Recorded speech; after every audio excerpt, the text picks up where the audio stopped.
Good morning, everyone. Welcome to today's hearing. Today we're going to continue hearing evidence from Mr. Bob Ledsome. So would you ask Mr. Ledsome to come back in, please?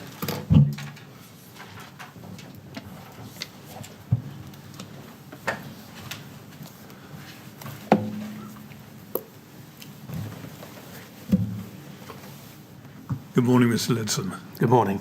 All ready to carry on? Indeed, yes. Thank you very much. Yes, Mr. Ledsome. Good morning, Mr. Chairman. Good morning, members of the panel. Mr. Ledsome, good morning to you. Good morning. Now, we were in the chronology in 2015 yesterday when we finished. Yes. And that is where we start again today.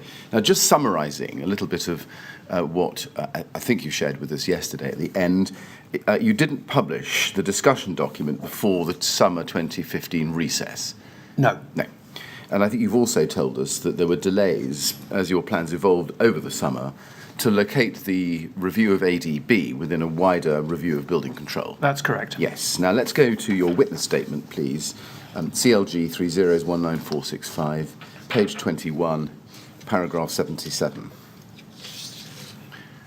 And you say at the foot of the page there that this change in approach was because it was considered that the most appropriate way to present our work on ADB to the Minister was to present this in the context of the overall review of the building regulations, then referred to as the Productivity Review of Building Control, which incorporated the Part B project on which we had been working. We decided we would position the Part B work within that broader programme of work. We wanted to present the Minister an overall picture of work on the building regulations rather than make submissions in a more piecemeal fashion. And if you go on to page 22, lower down, paragraph 80, you say this: it was recognised that the requirements of regulatory policy meant that any proposal for changes to ADB might need to be offset by deregulation savings elsewhere in building regulations.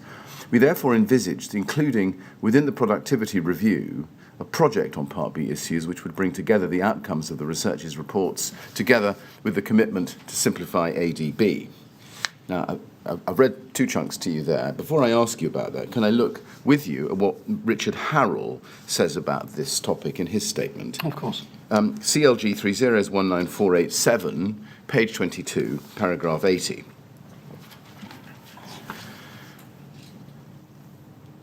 And it's at the foot of the page, as you see, and he says, during the summer of 2015, we had considered issuing a separate discussion paper setting out the potential scope of work on Part B. However, we were concerned that the issues already identified within the scope of such a future review could impose significant additional cost and potentially become stranded by the need to find balancing deregulation in line with overarching government policy on regulation. We decided to include Part B within the wider package of building regulations work, where it was more likely that the necessary balancing deregulation could be captured. My recollection is that at various stages over the subsequent months, we, Bob Ledsome, Brian Martin and myself, continued to debate and consider whether to try to make the Part B review a separate work stream, but initially decided this would not help us to progress matters further and subsequently became something of a hostage to fortune as political events unfolded in 2016. Now, I've read quite a bit to you. Let me ask you a number of questions. First, do you remember when the decision was made to fold the Part B review into a wider review of building regulations work?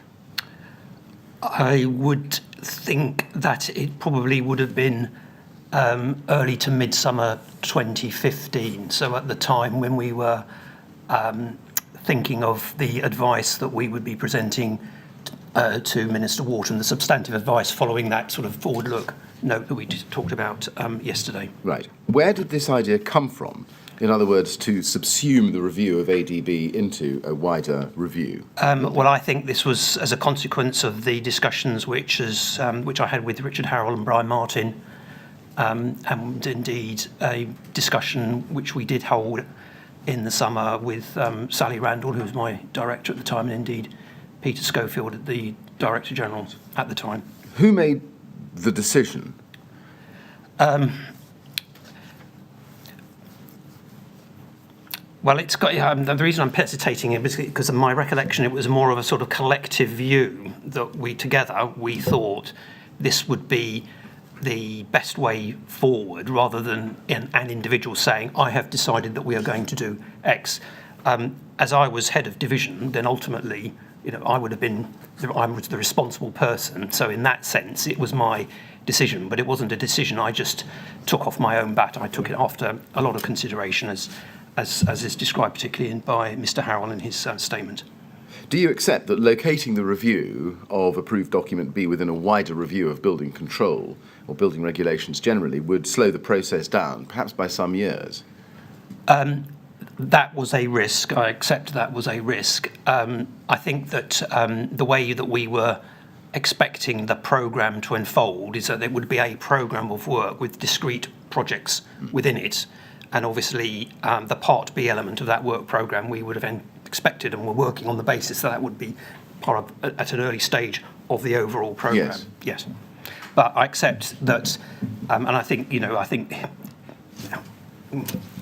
hindsight suggests that the risk of wrapping it into a broader piece of work, particularly in trying to get through those first stages, is indeed a bit of a slowest ship in the convoy, that if there's a problem somewhere else, it can hold up the whole process. And I accept that that was a risk to the approach that we adopted. At the time, did you consider that the presence of that risk would or might falsify the promise that the Secretary of State had made to the coroner? Well, I wouldn't use the term falsify. Undermine, then? I think that it certainly could have challenged the ability to meet that commitment. Right. And was any thought given to the Secretary of State going back to the coroner and keeping her informed of the progress of what had been promised? I think that's an interesting question. I say it's an interesting question because I am not sure, though you might legitimately ask why didn't we find out, I'm not sure what process there was for, as it were, going back to coroners to say, by the way, we're doing, we thought we were going to do this, but we're going to do something slightly differently. And I think that's a legitimate point about all of this, about how those sorts of things are indeed followed up. It's very different, for example, from following up a select committee report, where there's a much more formal process for following up, and the select committee will have it on its agenda. If it thought the department is not doing something, the select committee would be on our backs. But there wasn't, to my knowledge, there wasn't that sort of a process for going back to coroners, for example, to say, I'm sorry, we've discovered a problem responding to one of your recommendations. Yeah, but did the absence of a process dictate the response? I mean, why was the fact that there was no process in place mean that the Secretary of State couldn't simply drop the coroner a line? Well, I think that's a perfectly legitimate question for you to ask, and I don't have a convincing answer to you on that. Were ministers kept briefed that there was a risk that in locating the review of ADB within the wider review of building regulations, that might undermine or challenge, use your words, the integrity of the promise made by the Secretary of State to the coroner? We alluded to the commitments in broad terms in the advice that we put up. I think at this point in time, we still thought we could deliver on a 2016-17 timescale. But I accept, and certainly looking back on it now, it would have been better to have been more clear in that advice that, there is a risk with this approach, which could mean that certain things could not have been met to the timetables originally envisaged and indeed, made in public statements by previous ministers. I mean, was presenting a review of Part B as part of a package of measures which would show some balance in terms of deregulation the only way in which you could approve or achieve changes to ADB? Well, as we discussed yesterday, if we were making substantive changes to ADB, then particularly if those substantive changes were in effect going to tighten standards, then yes, under the I think we were in 1 in 3, we were in 1 in 3 out, well, then I can't remember. But anyway, that process would have applied, and we would have to deliver deregulatory savings, as we discussed yesterday. If we had just at that point said, well, perhaps we should just look at a simplification of a specific part of ADB, then maybe it would, as I said, we'd have still needed to have gone through process, but whether we could have done that more quickly and smoothly, I think is a fair question. Mr. Ledsome, perhaps you can help me with this. I think we all understand that the actual requirement is for industry to comply with the building regulations. Correct. ADB contains guidance offering ways in which that may be achieved. Correct. You don't have to follow ADB if you can comply with the regulations in some other way. Correct. Why did you understand that a change to guidance, which is not mandatory, could add to the burden on the regulatory burden on business? So I think you've absolutely correctly described the formal legal position with regard to approved documents, but an approved document is a sort of starting point for industry to understand what is needed to achieve compliance. So it would be a benchmark, which, as it were, for how compliance could be achieved. So any change to that, I think, would certainly could have involved extra costs for those duty holders who chose to use the ADB route to achieve compliance. But that's the point, isn't it? Who chose to, Yes. without, as your colleague Mr. Bird was very keen to point out, keeping their eyes fixed firmly on the regulations. That is correct, but on the other hand, if a duty holder was choosing to use a different route for compliance, then I would expect that the building control body would, recognising this is not what they're not following ADB, but what is ADB looking for here, and what is being proposed by, the builder. How does that measure up, equate, perhaps not the right word, with what is in ADB? So the approved document guidance would provide a benchmark for consideration of compliance issues, even though, as you rightly say, a duty holder could do something different. So that's how I would seek to describe that situation. Well, I asked the question because one might get the impression from what is said in Mr. Harold's statement and your evidence that it was regarded in the department as axiomatic that any change to guidance was to be treated as the equivalent of a change in regulation. Was that question ever really asked and considered? Well, I was very clear with you, and I think I said this yesterday, that the one in, one out, one in, two out, etc. methodology clearly brought changes to the approved documents within scope because of the reference to guidance, compliance with which could have a legal effect, in my personal view, which I think is absolutely, which is soundly based in terms of the interpretation of the relevant part of the Building Act, is that approved document guidance, given the specific status of approved document guidance as in Section 7, fell within that definition. Right. And therefore, whatever we thought about the guidance and the fact that people could do other things, the fact that we were changing approved document guidance meant we had to go through that regulatory policy process. Right. Thank you very much. Thank you. Yes, sir. Let's turn then to September 2015 and an email at CLG 30193001, please. Now, this is an email from Richard Harrell on the 15th of September 2015 to James Wharton, who was by then the Minister. Correct. Copied to Sally Randall and to you. Subject: Building Regulations Review, with some attachments. Do you see that? Yes.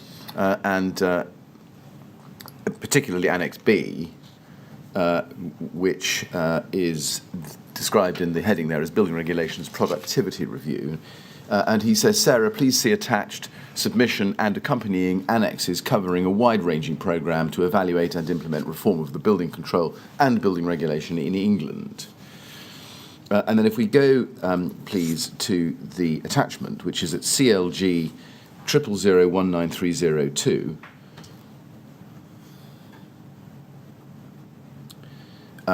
there it is. It's from Richard Harrell to James Wharton and copied to you, among others, yes? Yes. And it sets out what it sets out, summarised in the summary, and the recommendation halfway down your screen in the second bullet point says, agree to the simplification programme proposed for statutory guidance, stroke approved documents, and the outline programme of work to review technical requirements of the building regulations, Annex B.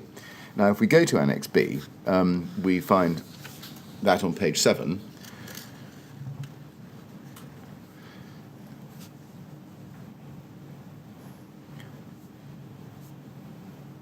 And this is within Annex B, and you can see there the proposals, Phase 1 simplification and Phase 2 larger scale deregulation, and the timeframes.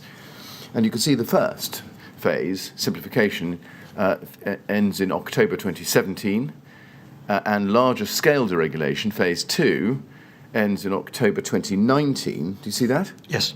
And under that, you can see it says Part B, technical review. Yes. Can you explain why the review, the technical review, the overall review first, had evolved into two parts? So this was an exercise looking at an approach to all of the approved documents. So it wasn't just about approved document B. Yes. And the approach that we had evolved was to think about two phases of work as suggested in this annex. So the first would be a simplification exercise as described for all approved documents. Well, was it all of them? It only looks like E, G, H and R. I agree, and that is not clear. My recollection, I think my reading of this is that the parts in parts E, G, H, R are specific technical issues that we felt could be started during this phase of the work. So that's why I think that they were listed there. So my reading of this, and certainly my recollection at the time, is that the simplification exercise in the sort of first indent of under Phase 1 simplification would have included, and did include, the ADB simplification exercise. And what did the simplification of approved documents, at least those approved documents, involve? So this would have, as we discussed yesterday, we had moved to a new style of presentation of approved documents. So that would be one element that we were looking to achieve. We would be undertaking, as we did with ADB, and indeed I think had commissioned at this point, or were about to commission, a plain English review. So we would get a technical editor, not a civil servant, to actually look at this from the perspective of a reader to help us with improved drafting, etc. That would so those would be the main approaches. We also had something which we rather grandly called a style guide for approved documents, which was much more to do with how we would format, how we would present tables, how we would present diagrams, etc. All of which with the intention of trying to make those more easily understandable. Now, just breaking that down a bit, did Phase 1, looking at the screen, involve simplification, as you put it, of the external fast-spread requirements within ADB? So, as part of the process of looking at the drafting of ADB, then that section of ADB would have been looked at alongside all of the other parts of ADB. Right. You can see that Phase 2, larger scale deregulation, starts at the same time, Yes. October 2015. Yes. Does that tell us that, so far as Part B was concerned, two things were happening? First of all, the simplification exercise in parallel with the technical review. I think that's a fair comment, yes. Well, is that what happened? I think at that point we had indeed sort of had in our minds that there were two aspects to the work. There was the simplification exercise, as we've described, and there were the more technical pieces of work which were deriving from the research, though may well have been other issues that would need to have been included in due course. What was the point of simplifying ADB if it was only going to be changed, or might well be changed, as a result of the research leading to the technical review, leading to revision? Well,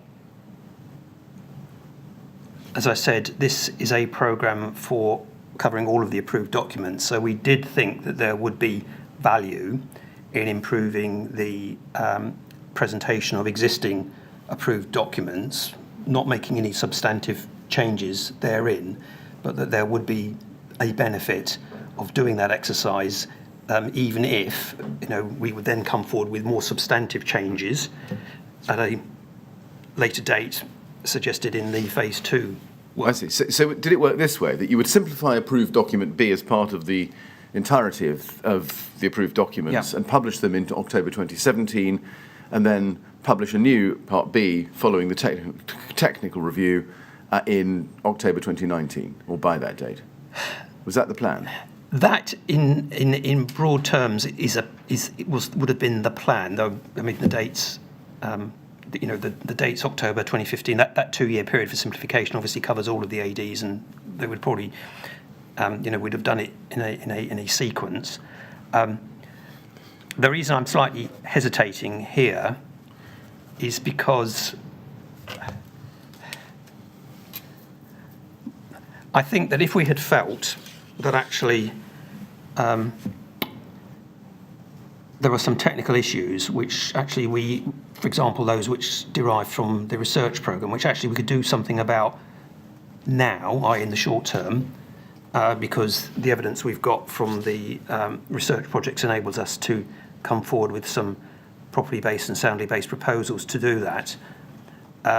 Notwithstanding that the technical review was going to follow later, I think that we would have said, well, can we fit that into the simplification exercise? So it would have been a little bit of a simplification plus, but we didn't take a view on that, and I think we probably would have been, frankly, opportunistic as to whether can we fit this in now, so we can deal with this at this point in time, even if it's slightly outside the sort of strict parameters of what we're set of these phases, if you see what I mean. Well, yes, and that's the point. Why didn't you think, can we fit in external fire spread in response to the coroner's first bullet point of her recommendation? Well, I think let me finish the question, please.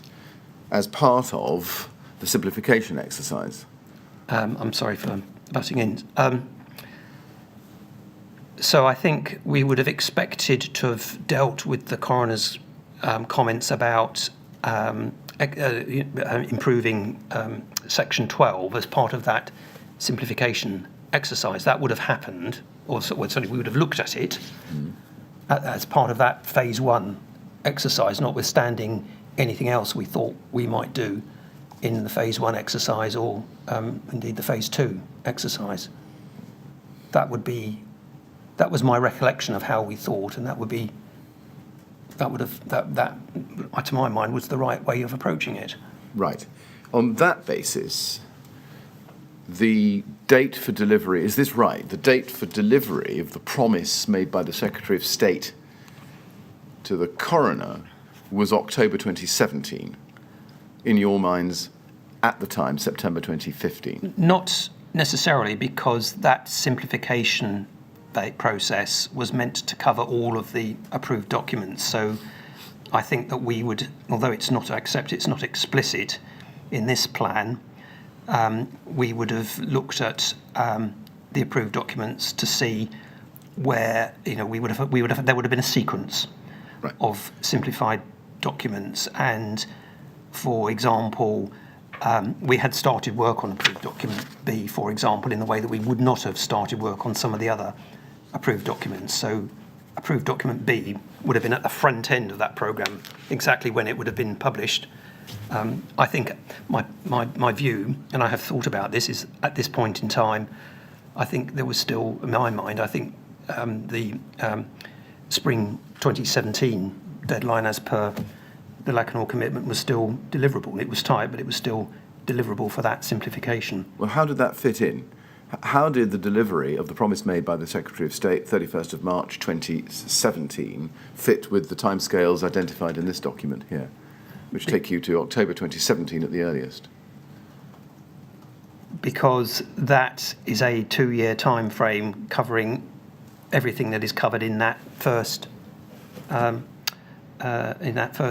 section under phase 1 simplification, and within that there are a number of strands of work, some of which would be we would have expected to do early on in that 2-year period, some of which would have commenced later, dependent on how significant a job the simplification would have been, B, how much groundwork had been done at this point in time, and C, the resources available, and D, all things being equal, that we were not then suddenly moved on to doing something else.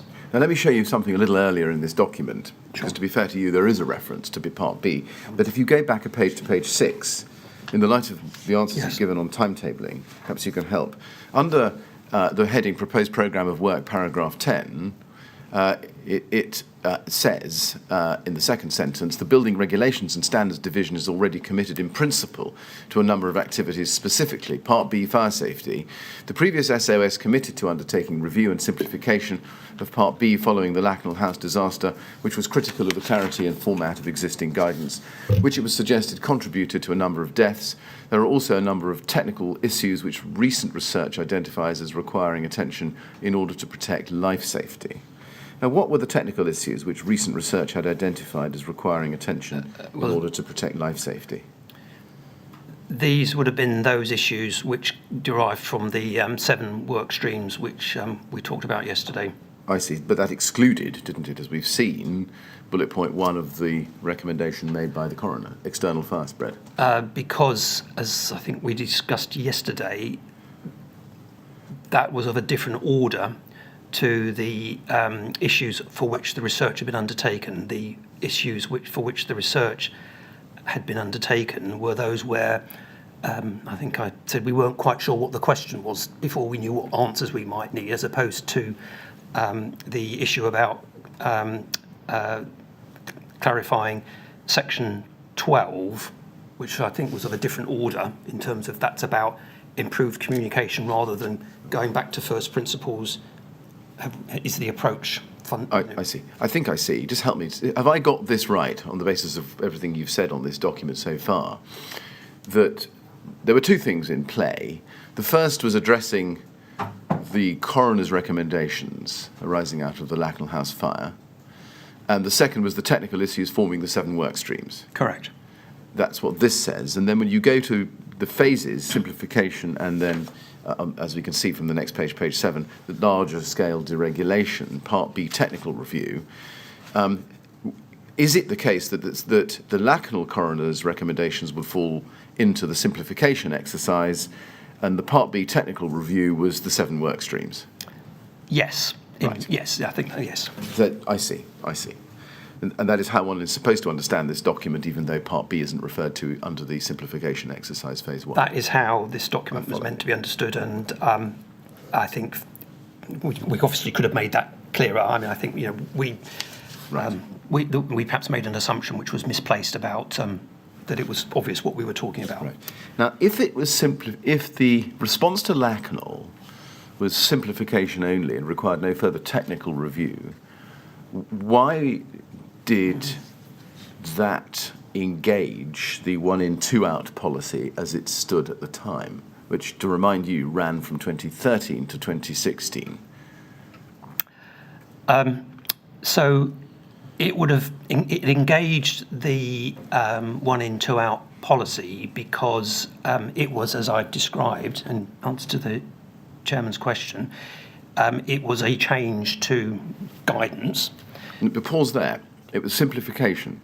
Yes. Not a technical review, not like the 7 work streams, as you've explained. So my question again, just so you got it clearly, why was the process of simplification in answer to the coroner's recommendations something that engaged the deregulatory agenda under the 1 in 2 out policy? Well, I was going to say that to my mind, we were not a process of simplifying the approved documents was not disengaged in principle from the 1 in 2 out process. What I would then say, so we'd have to go through all of the process of preparing impact assessments, etc. What I would then say is that the outcome of that assessment may actually lead to a situation where the effect was nil, or indeed you might argue that it was a benefit, because if the guidance was simpler, compliance was easier to achieve, that's a benefit to business. So there's a difference, if I may, between the process from which we were not exempt and the output of that process, which, as I say, could actually mean that as far as the one in, one out process principles applied, the ADB changes would not would not have involved an extra cost. Let me see if I've understood this. So you take a piece of guidance and you simplify it. You're not changing it in any substantive way. That's not the intention. No. What you're doing is essentially reflecting the intentions of government in a simpler way to make them more accessible. Correct. Right. But that has an outcome, yes? Yes. And the outcome might be that it's cheaper for industry, or it might be that it's more expensive for industry. Correct. And is your evidence that because of those potential outcomes, and potentially more disadvantageous outcomes to a simplification, that is why the deregulatory regime was engaged? Yes, absolutely. I understand. Now, then let's turn to October 2015. We know from documents that we've seen that there was a meeting to discuss this submission in October, attended by James Wharton, you and Richard Harrell. Now, let's turn to CLG 100075511. This is an email of the 25th of September 2015 from Richard Harrell to you and Brian Martin, sent in advance of the meeting, with a heading, Copy of Building Regs Reform Key Decisions, and there's a spreadsheet. And it sets out the key decisions. Can we go to the spreadsheet, please, that he attached? It's at CLG 100075512. Now, if you scroll down, I'll just show you the headings. The headings on the left under columns B and C is Reform of Building Regulations, Key Decisions, and then column D, why do this? Column E, what happens if we don't? Column F, key risks, etc. And if you scroll down to line 19, Part B, fire safety, do you see that? Yes. And then it says there, Eric Pickles' commitment following Lakenal House inquests. Yes. That's why do this. Under the what happens if we don't column, growing pressure from lobby groups, key risks, etc. Yes. You can see it says significant reputational damage if further fire deaths occur and DCLG has not acted. Yes. And why is that only flagging reputational damage to the department if further fire deaths occur? This was an internal document that we were using to flesh out the approach, which was sort of set out in high level terms in the submission to Minister Wharton. So that just provides the context to this. I don't know why we referred to significant reputational damage alone in that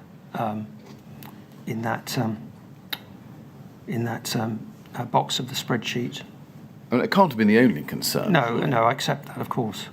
Would I be wrong in imagining that the department would be concerned if it had failed to protect life safety Of course, yes. buildings covered by the regulations it had published? If you just look above that, it says, under line 17 in bold, reviewing the technical requirements, commence work on Part B, fire safety. Now, this is September 2015. Yeah. Had there been a decision now to include Part B, fire safety, in a technical review, or was it still just in the simplification? So it was part of the simplification phase. I think this was an attempt to sort of draw together all of the various pieces of work, not just on Part B, but on the other parts. So it would be clear to me, reading this, that although it could be seen to be part of the technical review, or could be thought to be part of the technical review, that the simplification work, as we've just discussed, would be carrying on as part of the phase one work. in line with the, in fact, the rows in the from row 9 onwards. I'm not entirely sure I follow. I'm sorry. The heading at 9 is agree to the simplification programme proposed for statutory guidance stroke approved documents, and then the first at 11, line 11, simplification of the approved documents, and then at 17, reviewing the technical requirements.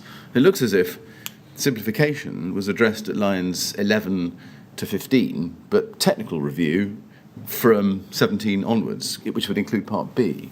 Sure.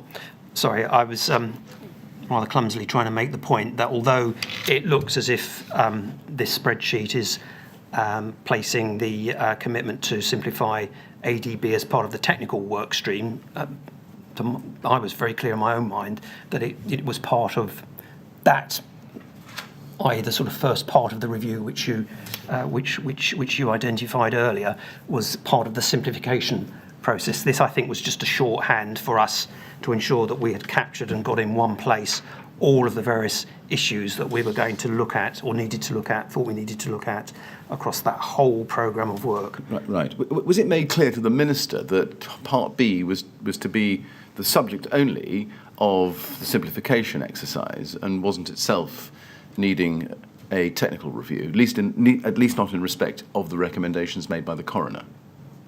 Well, I think that the document which you showed slightly earlier indicated, Annex B, was it, of the submission? Yes. To my mind, said, quite clearly indicated that there were two parts to the work on approved document B.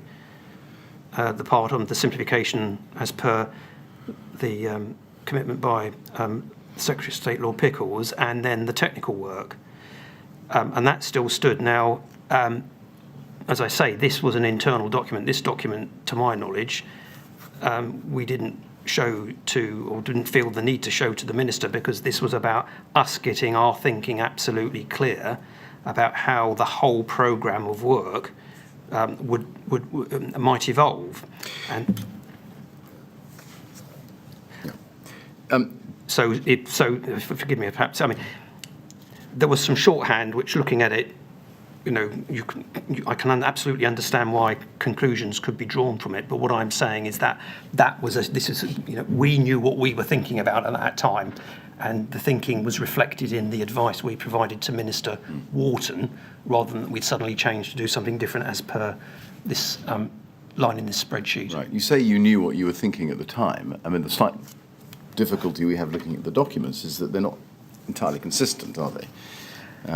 It's difficult to see why one document would say, or through you would say, that the review of Part B to reflect the recommendations of the coroner would sit within simplification, and yet here we have it on this as sitting under the heading reviewing the technical requirements. Yeah, well, it doesn't appear to us on the documents that you were that clear. Is that fair? Well, of course, if going through documents. I can absolutely understand why that impression can be gained from this. All I can tell you is that we, and by we, I accept that's probably me, Mr. Howell and Mr. Martin, maybe one or two others in the team, knew what we meant here, even if looking at this just as a document cold, I can absolutely see why you would question what is said there. Now, if we go to James Wharton's first witness statement at CLG 000300834, page 5, please, you can see that he says in paragraph 15 on that page, and this refers to a later submission in November, and he says, two-thirds of the way through the paragraph, I do remember at some stage raising the issue of the speed of the review, and I was told that it was a complex matter which could not be foreshortened. I cannot now recall precisely when this happened. And if we look at his second statement, he pins it down a bit more accurately. CLG 3034289, page 7, paragraph 15 again. And he says, as mentioned in my first witness statement, I corresponded with and met with the APPG and was aware of their concerns as to the pace of the review. My recollection, which is not perfect, is that I raised the question of the speed of the review with Bob Ledsome as a result. I expect I did so by contacting him through my private office, though I cannot now be sure. I do not recall when this was, though would expect it would have been between 16th September 2015 and 19th October 2015. So that's a little earlier than the November document that we'll see, that he refers to. Now, my question is, do you remember James Wharton raising the question of the speed of the review with you at all?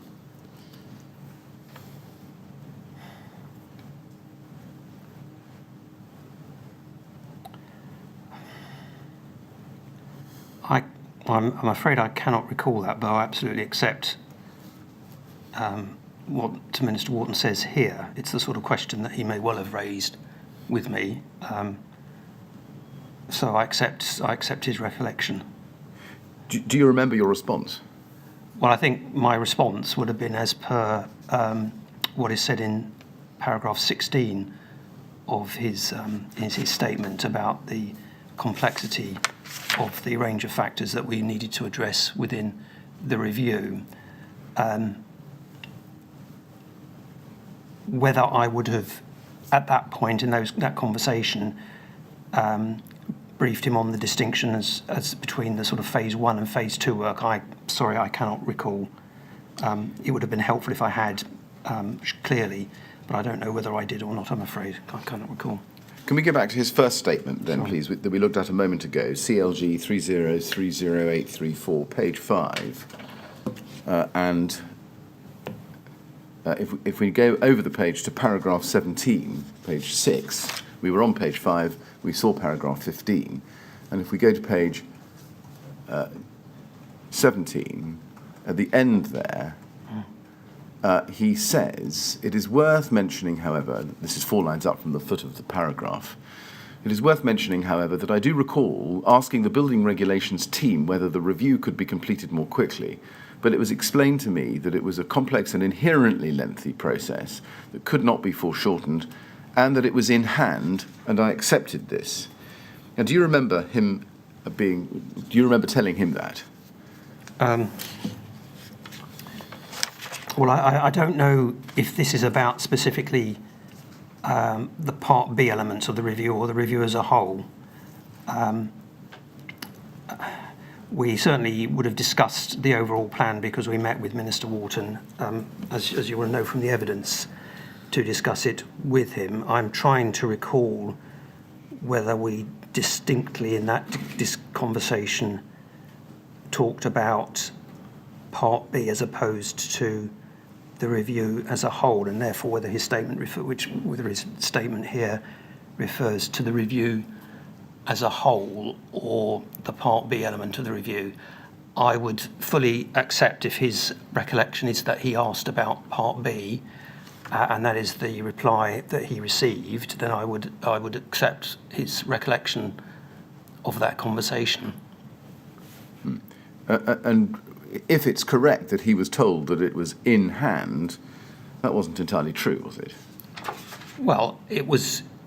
We had work underway. We had the work that we had by that time, for example, commissioned for the plain English review, for example, which I think had been commissioned by that point in time. We had got the research back from BRE, so we were looking at the conclusions from that research as part of the technical work. So work, I do not accept that it was incorrect to say that work was not in hand. I mean, work was in hand. Whether it was sufficient, I think, is a question. Right.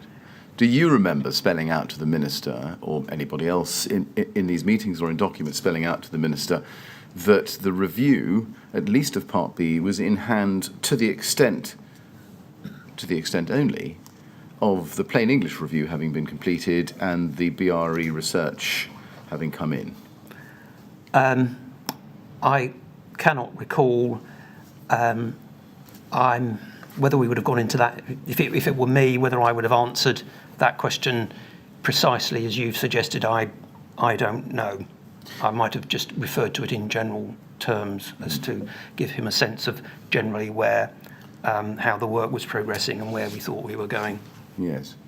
I mean, there's giving someone a general sense, Yes. which doesn't alert the minister to the specifics, and there's giving a minister a sense of the specifics so that he can understand the general. Is there any reason why you gave him the general impression that it was in hand, as he recalls it, as opposed to telling him with a little bit more precision what you had done and what you had not yet done? No, there was no specific reason for that.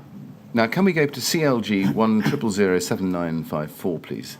This is an email in January 2016, and we're now into 2016, you'll be glad to hear. And it's from Richard Harrell to you, 29th of January, and the subject is Building Regs Review Sub. Bob, please see attached the package of documents for clearance to go to James Wharton. We urgently need to get this cleared.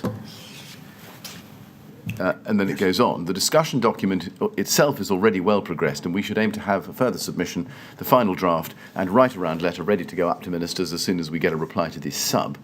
The date for local elections has not yet been disclosed, but on the basis that it's likely to be around 8th May, and PERDA is 6 weeks, we must get this out before Friday, 25th March. If we fail to do that, then there is a significant risk that we will be caught by an overlapping PERDA on the EU referendum.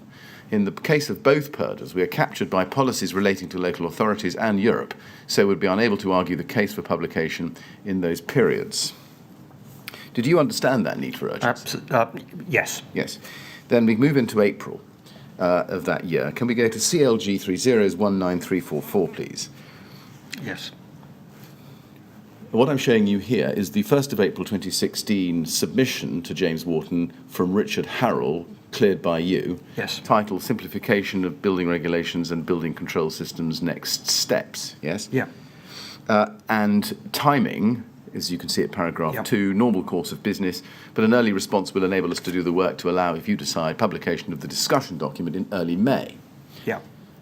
Now, clearly, that didn't make Richard Harrell's urgent deadline of the 25th of March. No, it did not. Why is that? Because the work that we were still engaged in trying to get the draft discussion document into what I would have regarded as a sufficiently good state to put to the minister, which took longer than we had anticipated when we had the discussion. When Mr. Harrell rightly alerted me to the timetabling risks, it was just a function, unfortunately, of the time, the capacity, and the ability to get that document into a shape where I and others, senior officers, would have felt this is in a good shape to put to the minister. What was the specific hold-up? Can you remember? Well, I think there are a number of things going on. So I think I may have mentioned this yesterday, although we were not at the stage of, as it were, when we were not at the stage of proposing specific changes to regulations or guidance, a number of the issues, particularly those related to the building control system, did require us to double check with our legal colleagues as to is what we are suggesting something we can do. So that was a stage which we needed to go through.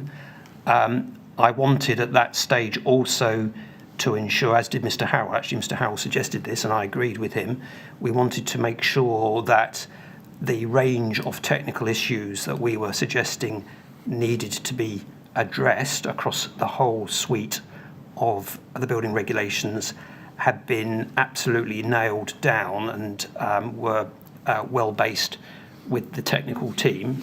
So there was a process of peer review, as it were, in early 2016 of that. And also, I think that at this stage, although we were not needing and not at the position of preparing a formal impact assessment, we would have engaged with our analytical colleagues just to see if there's anything that they could offer into improving the advice that we provided to James Wharton. Now, we missed we obviously did not achieve the 25th of March deadline, which Mr. Harold rightly identified as a risk for those reasons, and that was unfortunate because obviously it then basically pushed us back 2 months. Now, I think it's right, isn't it, that the 1st of April was not too late to avoid PERDA, was it? I can't remember when the PERDA period at that point. I'll tell you. Thank you. I'll tell you. Yeah, the local elections PERDA started on the 14th of April and ran to the 5th of May. Thank you. And the EU exit referendum PERDA period started on the 27th of May and ran until the day of the vote, 23rd of June 2016. Okay. Fine, thank you for that. So, yes, but what this would have meant is that within the period, for example, if we wanted to avoid the local election PERDA, we would have needed for that 2-week period, the first 2 weeks of April, we would have needed first for Minister Wharton to sign this off. Second, I think almost certainly he would have wanted to engage with the then Secretary of State because this was a significant policy issue. So there would have been a period of clearing this, Minister Wharton clearing this with Secretary of State Clark. We would have had to have sought collective clearance for this. So we would have had to have gone through a formal right-round process across government because this engaged a significant number of other departmental interests. At the minimum, that is a week. So when you start to add all of those things together, we'd been able to publish this before the 14th of April. Right. Now, let's look at Annex C, at CLG 1008122, which is the annex to this document. Although it's called Annex B, it is in fact Annex C. Let's not worry about that. And it's his programme timescales. You see that? Yes. And it projects, if you look at it, that the approved documents would be finalised in the first half of 2018, doesn't it? It does. And you could see that from the blue oblong about a quarter of the way down in the middle. Now, this, I should just say, was sent by email on the 6th of April 2016. The reference to that is CLG 1008121. There's no need to turn that up. The date of the first half of 2018 there, you see that? Yeah. Does that, or did that relate to phase 1, the simplification process of approved documents, or did it relate to everything? So... When I say everything, I mean both phases, simplification and regulation. It's looking at this now and having also looked at it subsequently as part of my preparation, I absolutely accept it's not clear, and it should have, and I should have made sure that it was more clear as to exactly whether what we were talking about here, because we've elided a number of processes which were covering 2 phases of work. And looking at this now, I accept that it would not have been, and it's not as clear as it should have been, and I accept responsibility for that to the Minister about exactly what was going to happen when.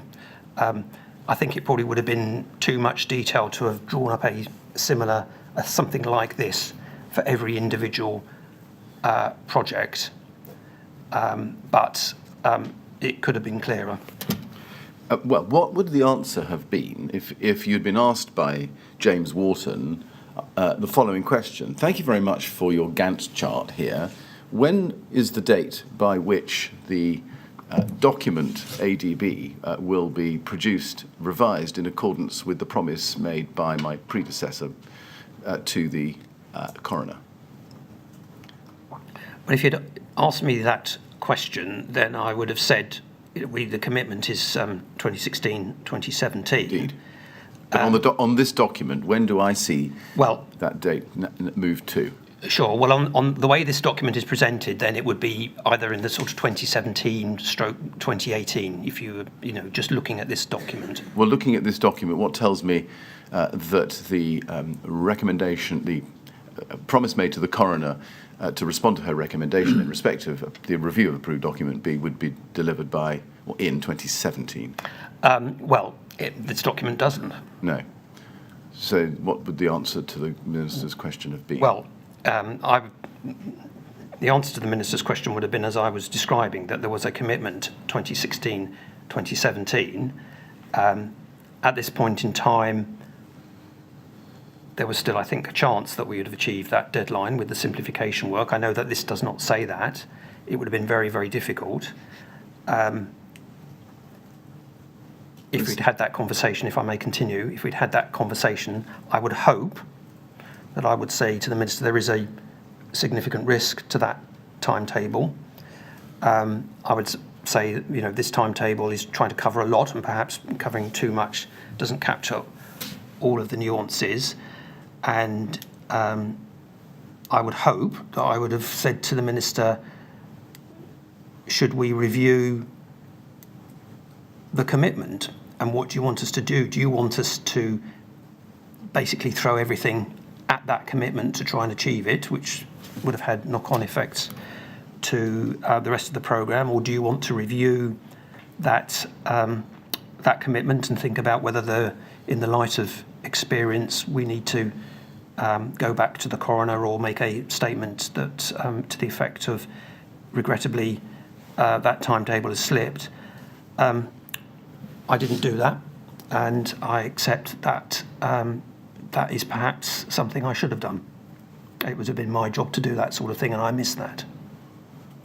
For his part, did the Minister not ask you the question, what does finalised approved documents mean there? I don't think he asked that question. I don't recall him asking that question of me or Mr. Harrell.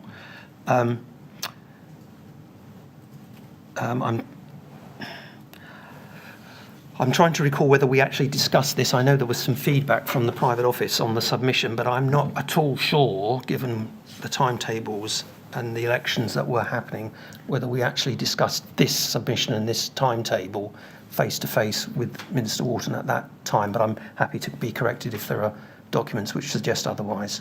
Would it follow from that he never asked you the direct question, what is the realistic delivery date now for the promise made to the coroner? I don't recall receiving a request of that nature from his office. Let's then turn to Gavin Barwell. Now, just as a run-up to that, I think, agree with me, and please don't agree with me if this is wrong, but after the EU exit referendum, there was a change of Prime Minister and a ministerial reshuffle. Correct. Yes. And on 17th July 2016, Mr. Gavin Barwell, now Lord Barwell, I think, was appointed a Minister of State for Housing and Planning. Correct. Did the reshuffle mean that you had to obtain a new ministerial agreement to continue with work on reviewing ADB? In our view, we would need to confirm with new Minister, and obviously we had a new Secretary of State as well, that they were content to proceed with the plans that their predecessors had put in, had agreed. Right, so that's a yes. So a yes, sorry. Yes, yeah, that's okay. In preparation for the reshuffle, you may remember this, but on the 13th of July 2016, Richard Harrell sent a bundle of submissions to Steve Quartermain, who is by now your director, and to Planning Director Simon Gallagher. Correct. Yes, now I'll show you that. It's at CLG 30 19359. And if you look at the foot of the page, there it is. There's an email from Richard Harrell, 13th July. Subject, building regulations and space standard submissions. And a package was included, as he says. Please see attached a package of submissions alongside a covering note that we've been working on, which we need to put up to ministers at some stage. We will need to discuss how and when. The package includes, first bullet point, covering building regulation review submission, seeking agreement to write around on publication of a discussion document. Now, just pause there. The write around, I think, is a reference to what you referred to a little earlier as seeking collective clearance across government. Yes. Right. And also draft building regulation review discussion document as annexed to above submission. Correct. Now, there's a reply to this document, which if you look up the page, you can see, if we scroll up a little, from Simon Gallagher the next day, 14th of July 2016, copy to Steve Quartermain and to you. Richard, I intend to leave these to Steve to look at next week. We certainly shouldn't be rushing to put things to new ministers. Simon, do you know why he said that? Because although the nature of the government had not changed. It was still a Conservative administration with the significant changes across the whole of the ministerial team. At that point in time, we were in effect treating this, the department was, to my recollection, treating this in process terms very similarly to the briefing process we would provide for a new government. So there was a process of ensuring that submissions, for example, to the new ministerial team were ordered. In fact, I think there may even have been almost like a triage process, so that key documents were put to the new ministerial team, who are new to the portfolios, rather than, business as usual, policy teams just deluging a whole load of stuff to new ministers, particularly given that for the last 2.5 months, very little normal business had been able to been progressed. So that is what Mr. Gallagher would have been referring to, i.e. we shouldn't put this up just as it is. We need to think about how we present this, both in terms of the work of the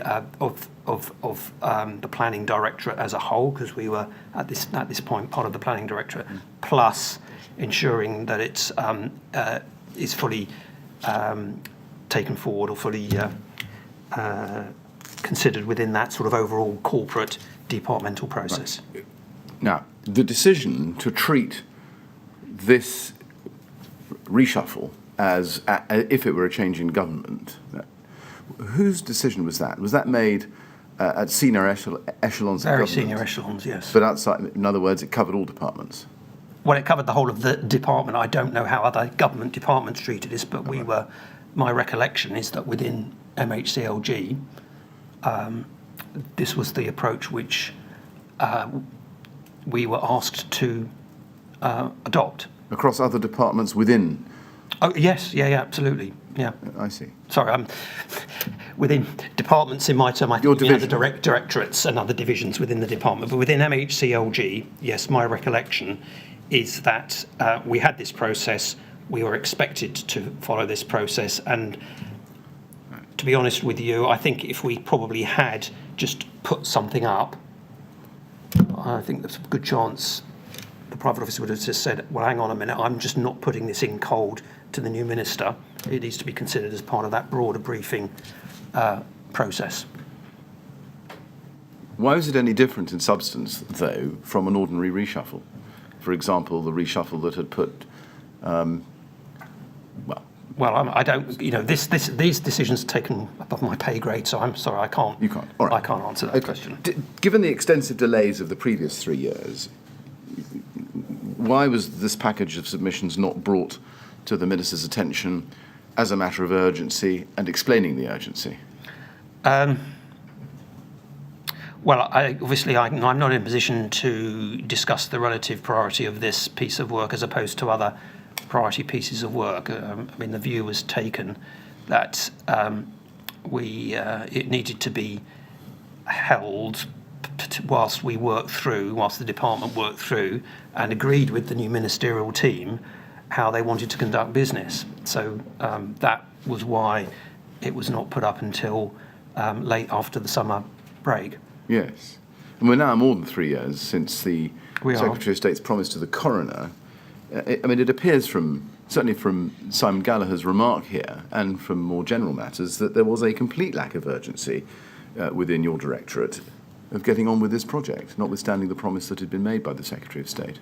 Well, I don't accept that. We had been working very hard in difficult circumstances and with other conflicting priorities to try and advance the work. It was very unfortunate that, as I say, as you will know, the circumstances were such that we were not able to get this through. I have to say also that, of course, the key issue for the May administration at that point was working out the implications of the referendum result.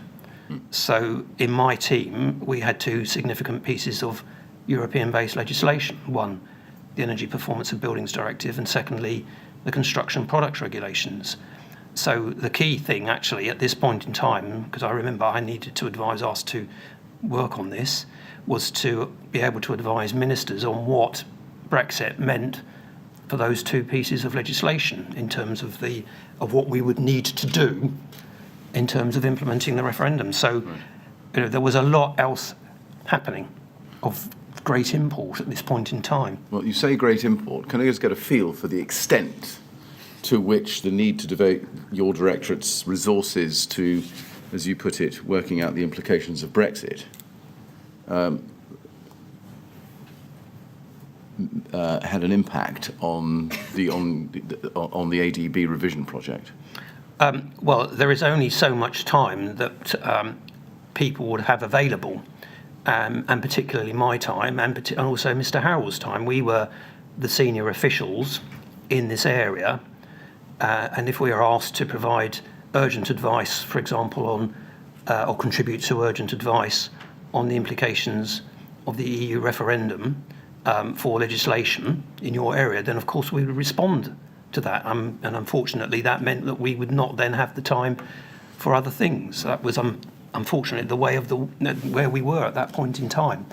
Now, I'm not going to say that 100% of my time was involved in Brexit, therefore I couldn't do anything on this. No, that's not right. I'm not going to, So, but it was an influence. It was an affecting factor, and that was how it was. And had any forward planning been undertaken by your directorate to account for the risk that the resources might have to be diverted or devoted to working out the implications of Brexit?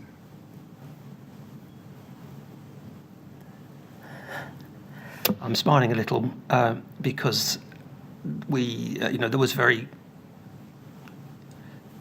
to my mind, guidance from the Cabinet Office about how departments, and I'm choosing my words carefully and you'll understand why, should position themselves in respect of the outcomes of the EU referendum. And I don't think I can say more than that. All right. Now let's move forward in time. Paragraph 96 of your statement on page 26. And you can see there that you had a meeting, you gave an introductory presentation, you say, on the 21st of July 2016 to Gavin Barwell on the building regulations. Now, you actually exhibit the presentation. Yes. We don't, I think, need to see that. But he says in his statement that you gave him an introductory meeting on the 8th of August. And we also have a meeting invitation for that day. Just help me. Were there two introductory briefings, or was there only one, namely the one he recalls on the 8th of August 2016? Yes. I thought there was only one, and it may be that I got confused with the date. It may well have been that it was an original date on the 21st of July, which then got moved to the 8th of August. I follow. I think that's possibly what happened, actually. Right. Let's look at his statement, please. CLG 3030960, page 4, paragraph 10. And if you look at that, you see there at the top of the screen, he refers to the 8th of August date, and he says at the very top of the screen, top of the page, I remember it specifically as being one of the last introductory briefings I had. The order of these briefings was determined by my private office. My sense was that it reflected the department's view of the urgency of the issues different teams were dealing with. I've reviewed the slides from the building regulations briefing. The slides do not refer to the Rule 43 letter or recommendations. Now, his sense that it reflected the department's view of the urgency of the issues different teams were dealing with. That's what he says. Did you get the sense that that is what he thought?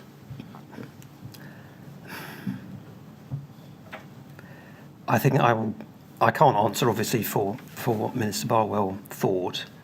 I do recollect that he's quite right to say that the presentation on building regulations probably was towards the end of that process. I do recall from general discussions with other colleagues that they had the similar briefings with Minister Barwell sooner than we did. So I think as a statement of fact, I would absolutely agree with what Minister Barwell says in his statement here.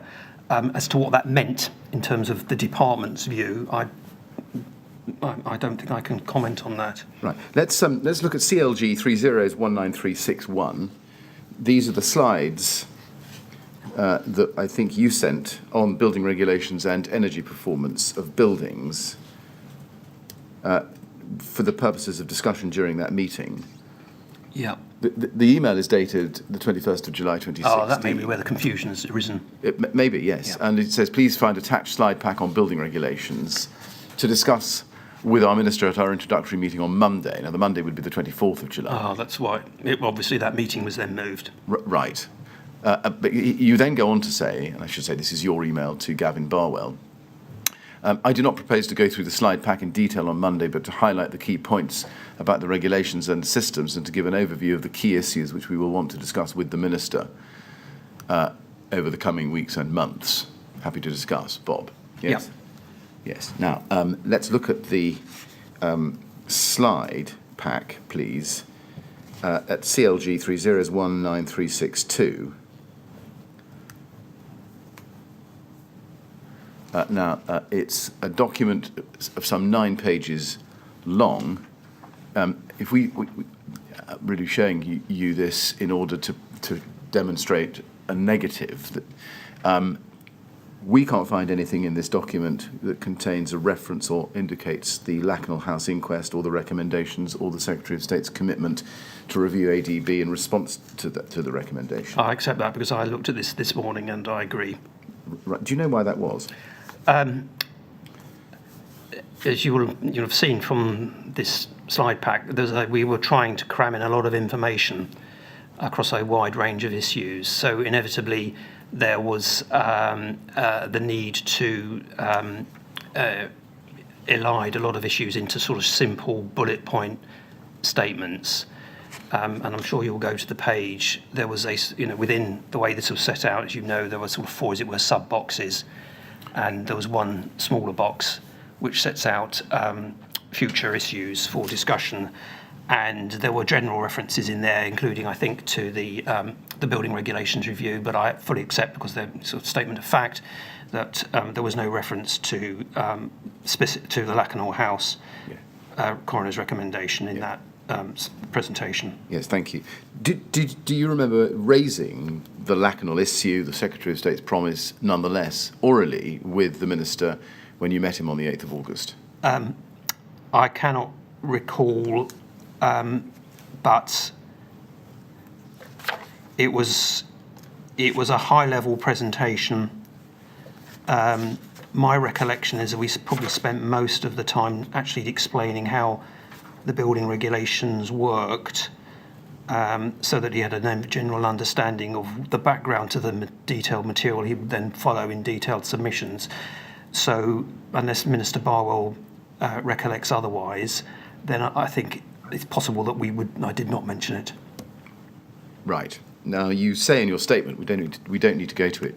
It's paragraph 96 on page 26, that you don't recall fire safety issues being discussed at the meeting with the Minister. Well, fine. If that's my recollection, then I'm absolutely, so I stand by that. That was your recollection when you wrote your statement. Yes. I imagine is this right? It's still your recollection? Yes. Yes, or rather non-recollection. Yes. Yes. Now, let me show you what Mr. Lord Barwell says about that. This is CLG 3030960, page 4, paragraph 13. And he says at the foot of the page there, from my initial briefing, he says, with officials, from our initial briefing with officials, I understood that fire safety policy was working and that fatalities from fires were decreasing. I was also conscious that there was a capacity issue in government.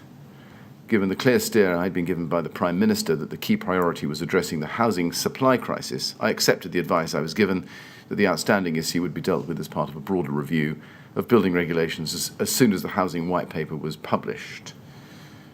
Now, I think well, let me show you the slides he was given. Can we go back to the slideshow, please, at CLG 30193662? And if we go to page 3 in that document, you can see in the top left-hand box that there is a set of statistics with some graphics. Yes. And it says, we have seen real improvements in fire safety. For example, Yes. and then it says, in 1979, 865 people in the UK died from fires in dwellings.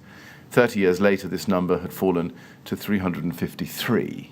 Yes. And that's based on Home Office fire statistics. Correct. Do you remember discussing these statistics or that box with the Minister during the meeting? I think the recollection would be as set out in Lord Barwell's statement. It would have been a general reference that looking at the fire statistics, the situation is improving. Right. We would not have gone into detail about these statistics or technical issues about fire safety in that. Did you discuss the delay to the publication of the discussion document? We did not discuss I do not recall us discussing the delay to the discussion document.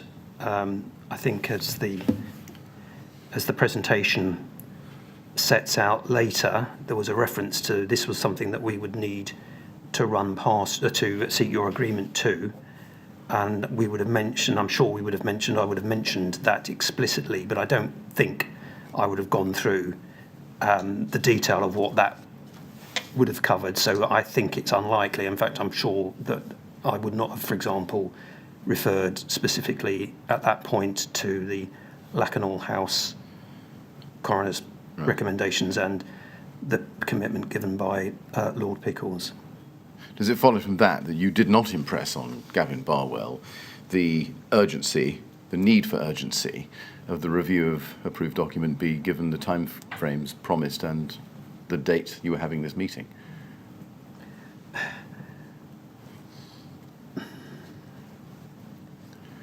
I cannot recall exactly what I said.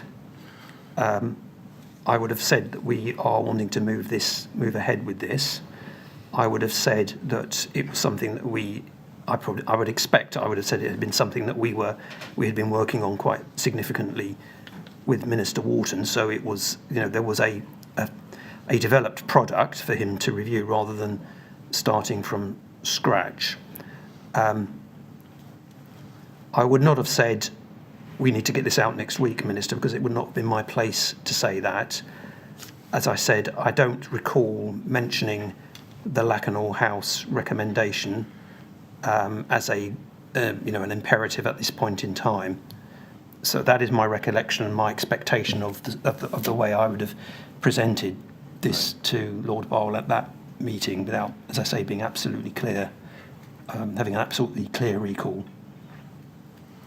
No. But does it follow from that you didn't, or at least don't recall, saying to the Minister, look, Minister, I should tell you, this would be in your way, not mine, that we have 8 months to run until the expiry of the promise made by the Secretary of State, your predecessor, but one, to the coroner back in 2013.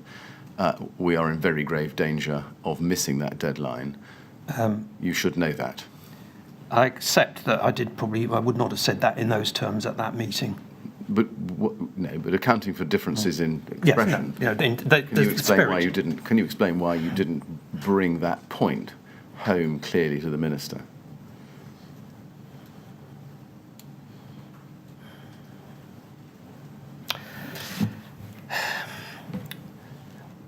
No, I cannot. And obviously, with hindsight, it was an omission.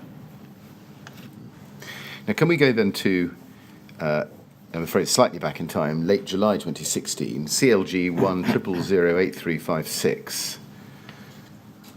This is an email from Richard Harrell to all advisors of the 27th of July 2016, copied to you, among others, with some attachments.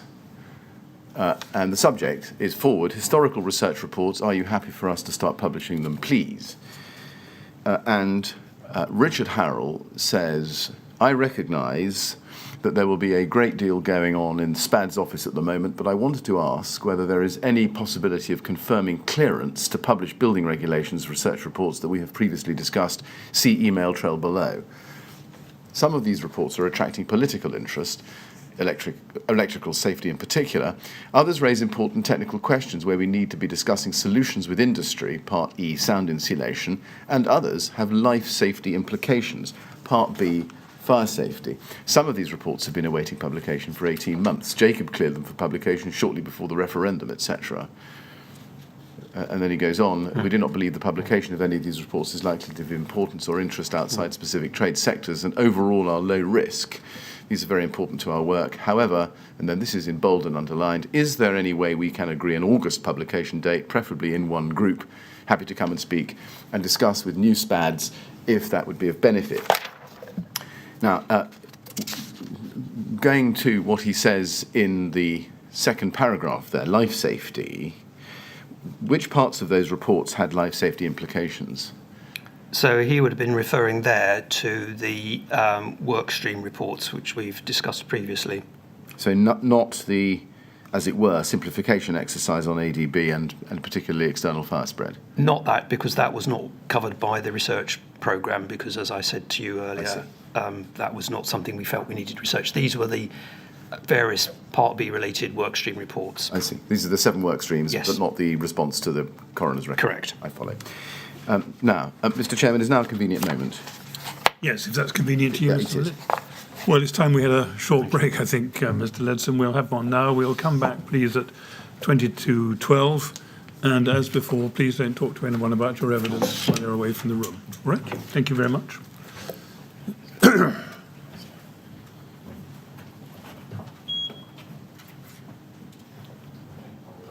Thank you very much, Mr. Millett. 20:12, please.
would you ask Mr. Ledsome to come back in, please?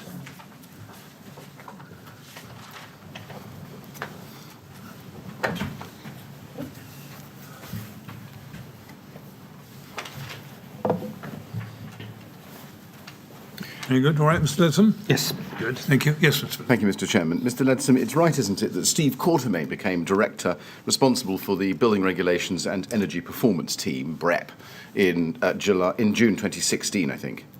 Correct. Yes, and he says at paragraph, let's look at his statement, CLG 3030866, and what I want to show you is page 14, paragraph 33.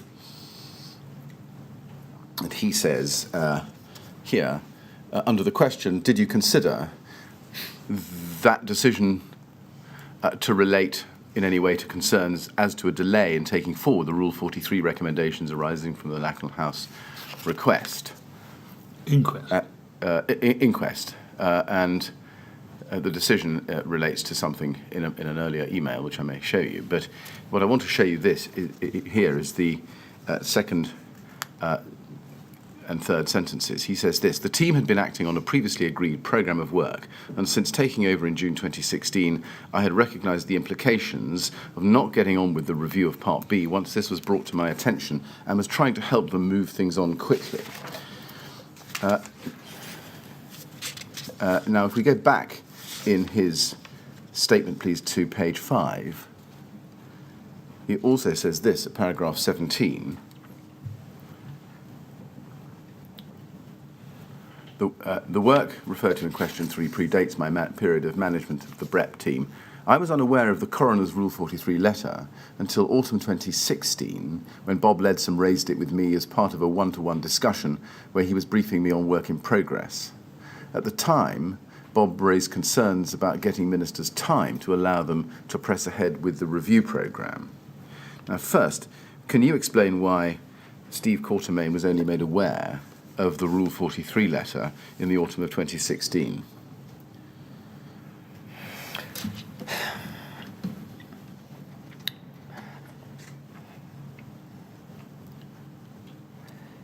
So I would have obviously discussed with him the overall programme of work and what we were trying to achieve with the discussion document, and I would have discussed with him, I'm sure, before then, because of the references in the advice given to Lord Barwell about the Part B work contained in that review process.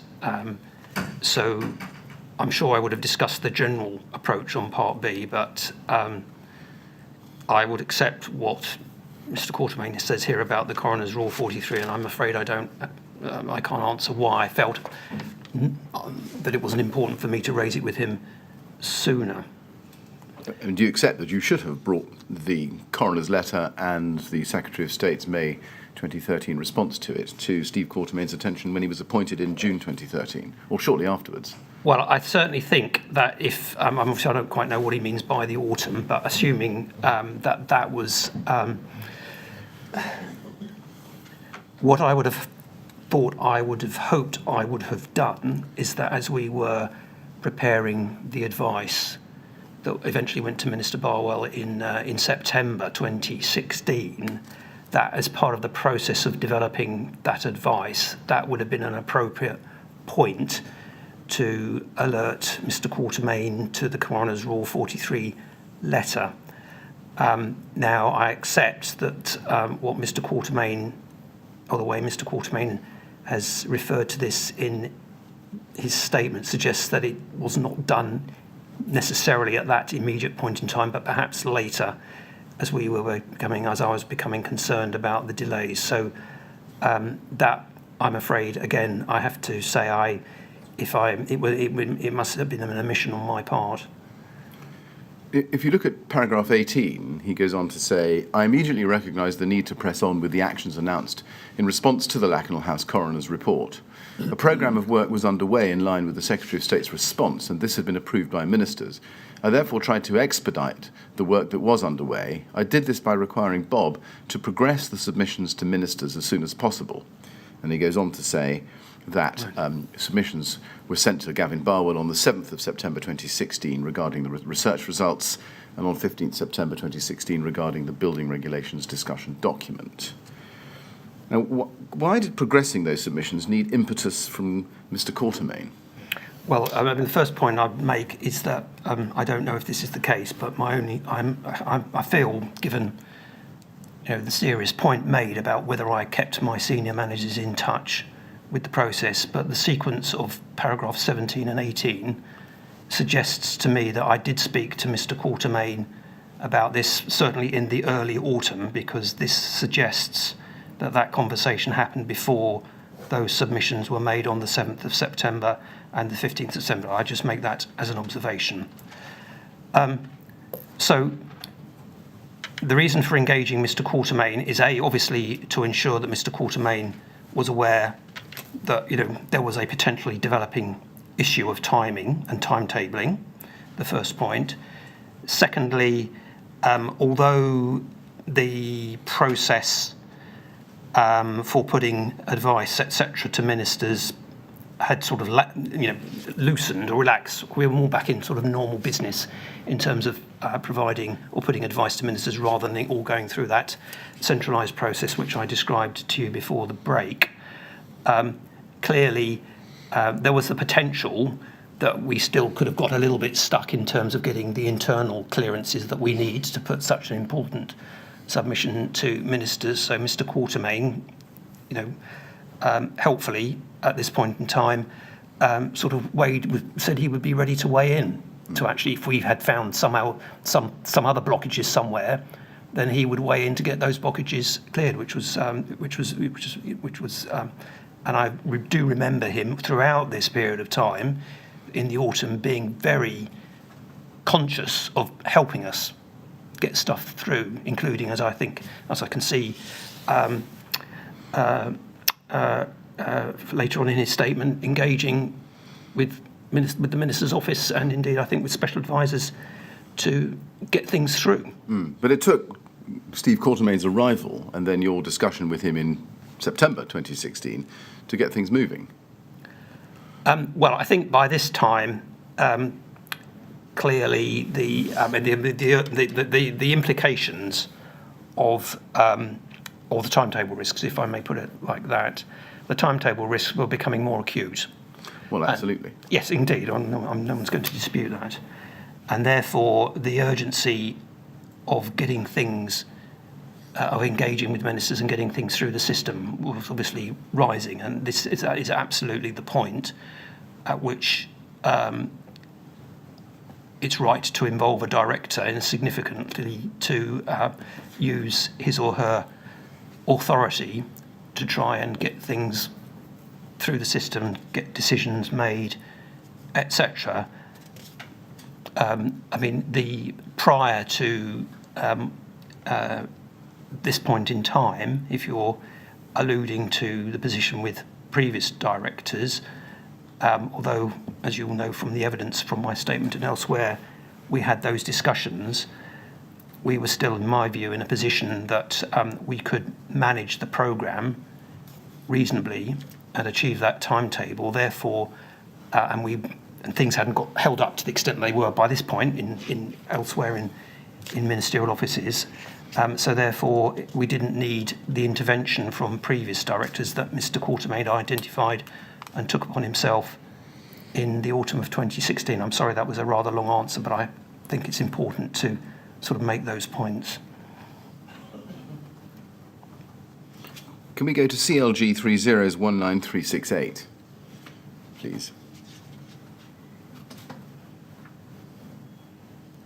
This is a submission, I think, to Gavin Barwell and Sajid Javid from Richard Harrell, cleared by you. And although I don't think we see the date of this document on the page, it comes through the 15th of September 2016 submission referred to in the statement. And the email we have for that, we don't need to go to it, is at CLG 19366 to fix it in time, 15th September 2016. Now, if we go to page 1, you can see the recommendation in the middle of the screen there. paragraph 3, that you agree officials should continue to develop the building regulations discussion document, Annex A, with a view to publication in the autumn. Yes. And that's the autumn of 2016. Correct.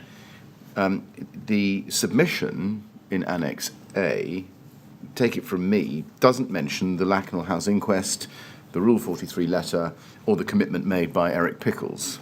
No, I know. Why is that?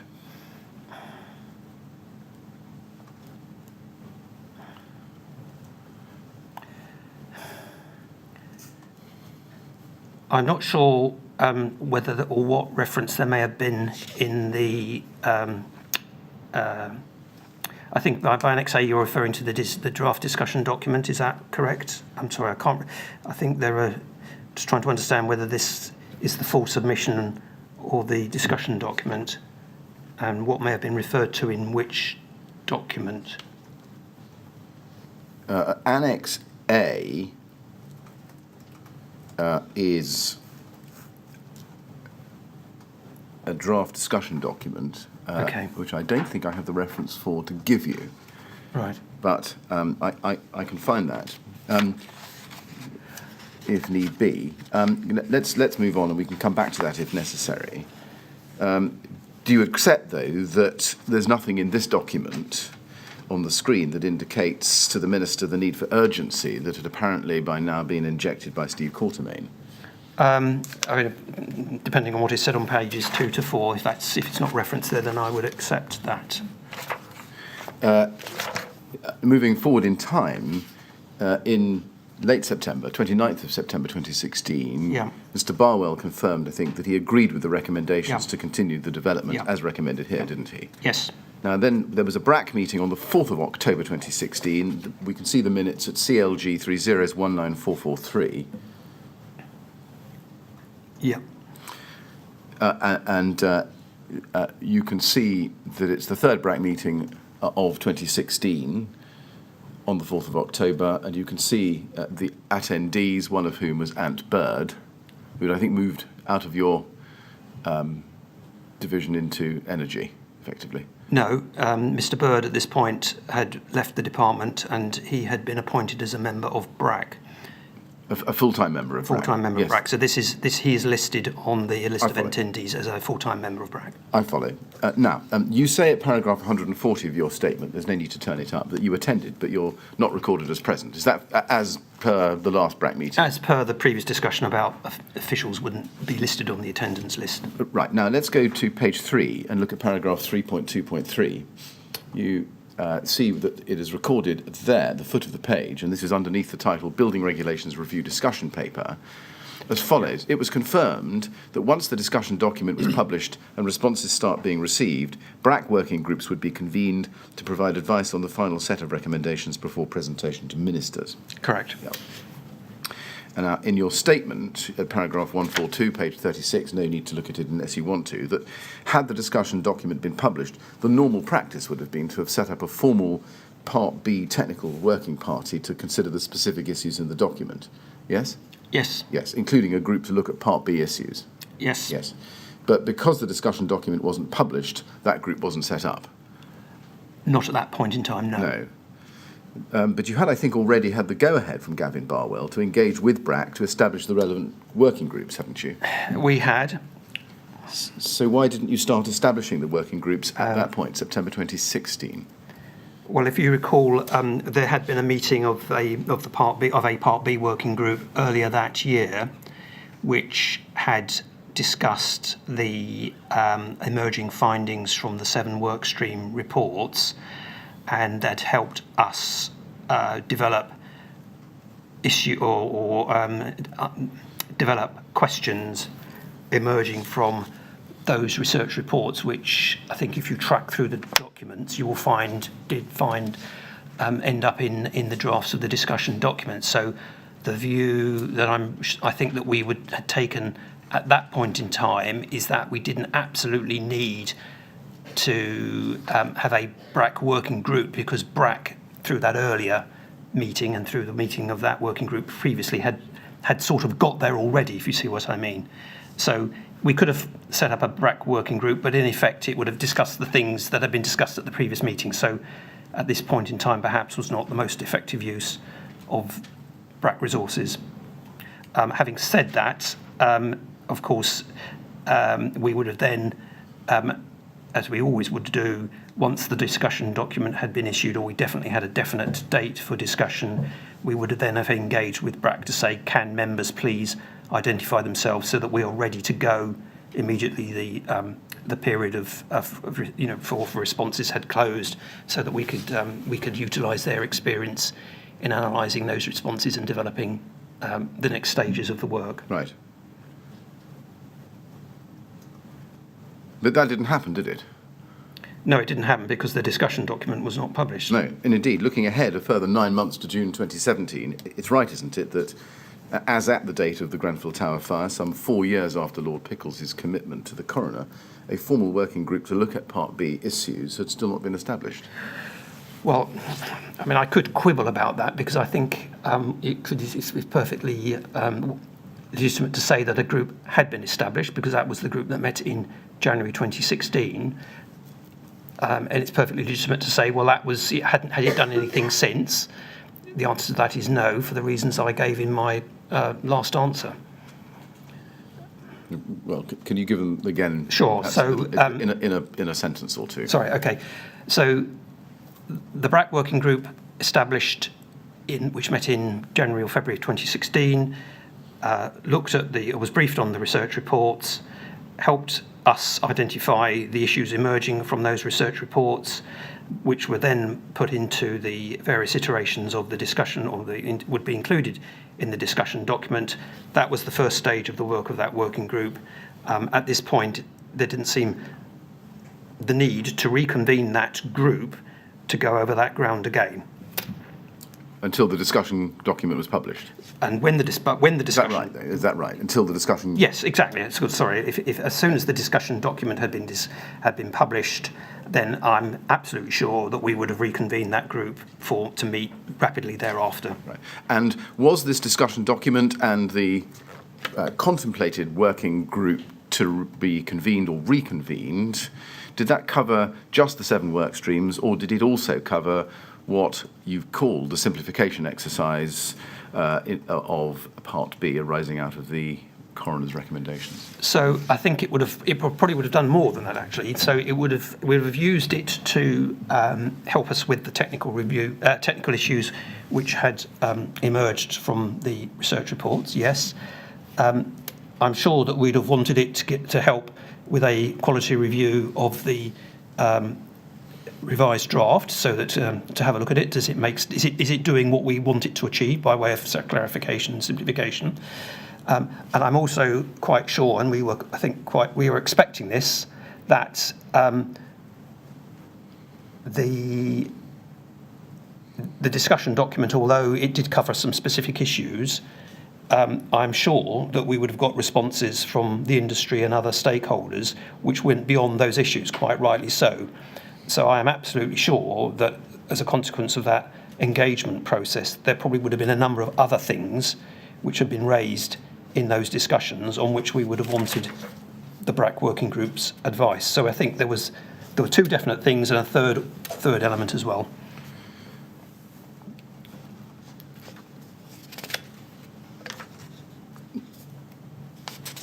Now, I was going to show you Annex A, which I was unable to put my finger on. Can we look at it? It's at CLG 30193667.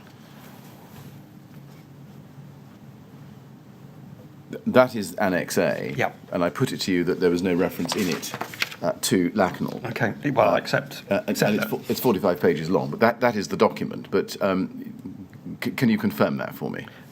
Well, I think I accept that, yes. Yes, thank you. Now, let's move forward in time then to, a little bit further forward in time to the middle of October 2016.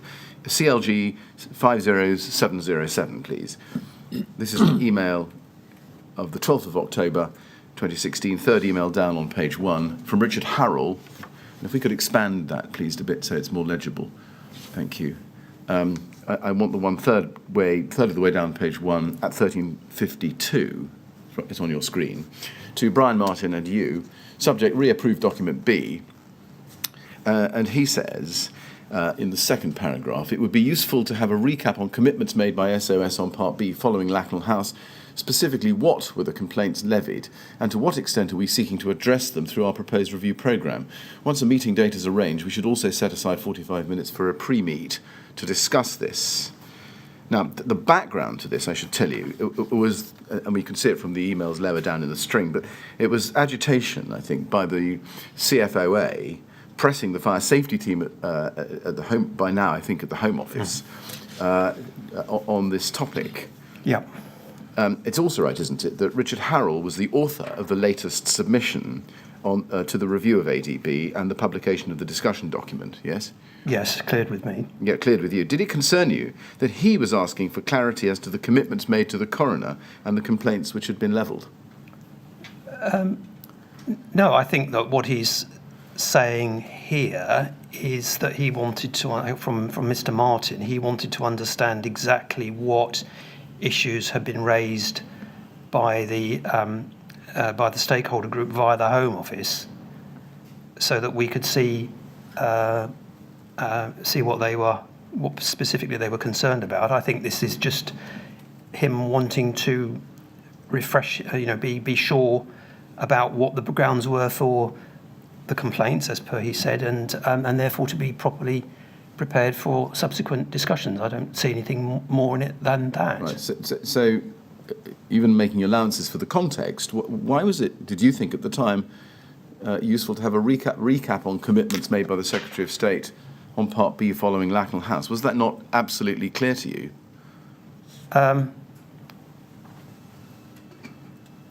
Well, it's clear to me. It was clear to me. I mean, this was. I just see this as Mr. Harrell saying, let's just make sure, let's take stock of where we have got to, in the light of the commitments made by Secretary of State Lord Pickles, in the light of what specific issues are being raised by the Home Office, and as a basis for having a discussion with the Home Office. I don't read anything more into it than that. I mean, the question is, does his ignorance here, apparent ignorance of the commitments made by the Secretary of State, reflect the low priority that those commitments have been given within the department? No, I don't accept either of those premises, I'm afraid. All right. Now, Melanie Dawes was permanent secretary of the department, wasn't she, from March 2015? Correct. Yes. Now, she says, and I don't think it's necessary to see it, no, I will show it to you on second thoughts. Can we go to her witness statement, please, her third statement at CLG 3030839. I'll show you the first page, just to identify the document. This is Melanie Dawes' third witness statement. And if we go in it, please, to page 3, you can see at paragraph 7, she says this. And referring to paragraph 6, she's referring to the morning of the 14th of June and the horrific scenes from Grenfell Tower. And she says at 7, that morning was, to the best of my recollection, the first time I had heard of the Lacknell House fire, the coroner's recommendations, or the commitment to simplify approved document B by 2016 to 2017. Isn't that a bit odd? Well, I obviously can't comment on the Permanent Secretary's sort of recollection of events, but if that's what she said, then I'd have to accept that. I would accept that, clearly. Well, yeah, I mean, you've got no reason to disagree with her No. account. No. On the basis that she's correct. My question is, was it not a bit odd that the Permanent Secretary had not heard of the Lacknell House fire, hadn't heard of the coroner's recommendations, hadn't heard of the commitment to simplify approved document B by 2016 to 17?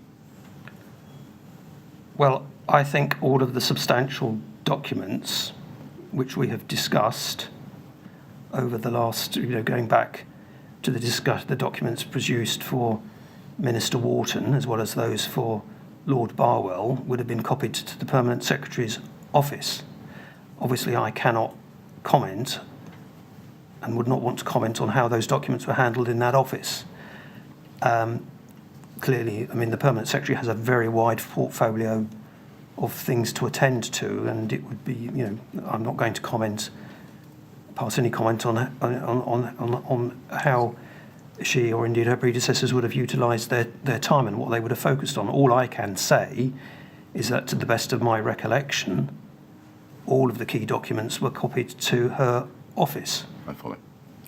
She also goes on to say, my predecessor Bob Kerslake did not raise the Lacknell House fire or the coroner's recommendations with me during our handover discussions in February 2015.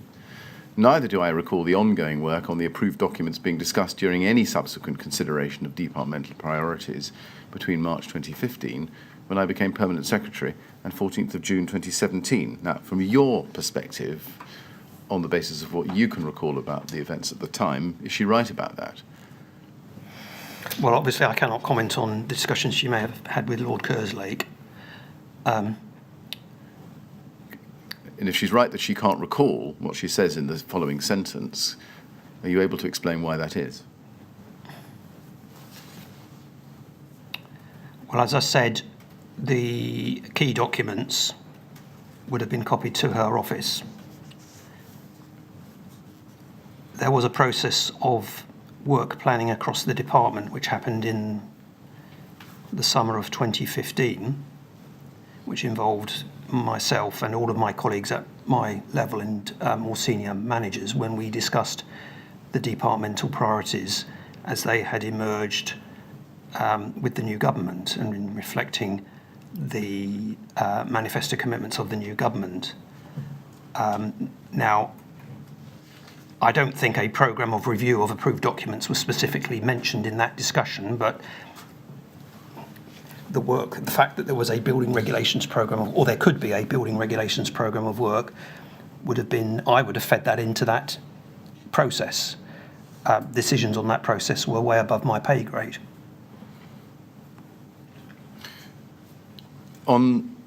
As a policy professional, on what you knew and understood and in your experience as a senior civil servant within the department for the many years you were, what does the fact that, if she's right in her recollection, the fact that Melanie Dawes had not heard of Lacknell, had not heard of the recommendations, had not heard of the commitment to simplify approved document B by the deadline, and didn't recall the ongoing work on the approved documents, tell you about the integrity of communications at the highest level of government, so far as this issue is concerned? You're asking me to comment on a very big issue there. Let me try it a different way. Given what she says she didn't know, would that have been normal? Well, the Permanent Secretary is not going to know the detail of all of the work programmes across his or her department. She would expect that they would be managed appropriately through the relevant hierarchy. So she would expect me to be managing the programme of building regulations work. She would expect me to be engaging as necessary with the relevant director, in this case Steve Quartermain, as we have discussed.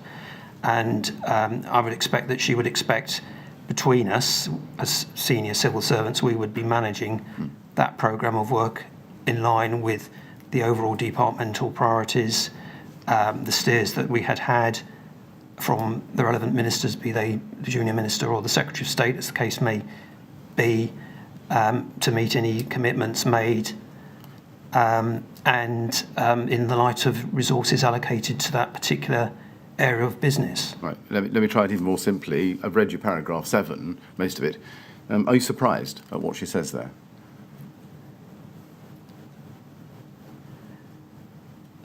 I'm afraid I have to comment in the light of my experience rather than giving an opinion, please. Yes, that's what I was trying to. Sorry, okay. So I think it is certainly true to say that I'm not aware of any feedback provided by her office in relation to any of the documents that we received. There would be something on the record to say if the Permanent Secretary had wanted to have commented on any of the documents that we were working on. I think that's as much as I'm able to say.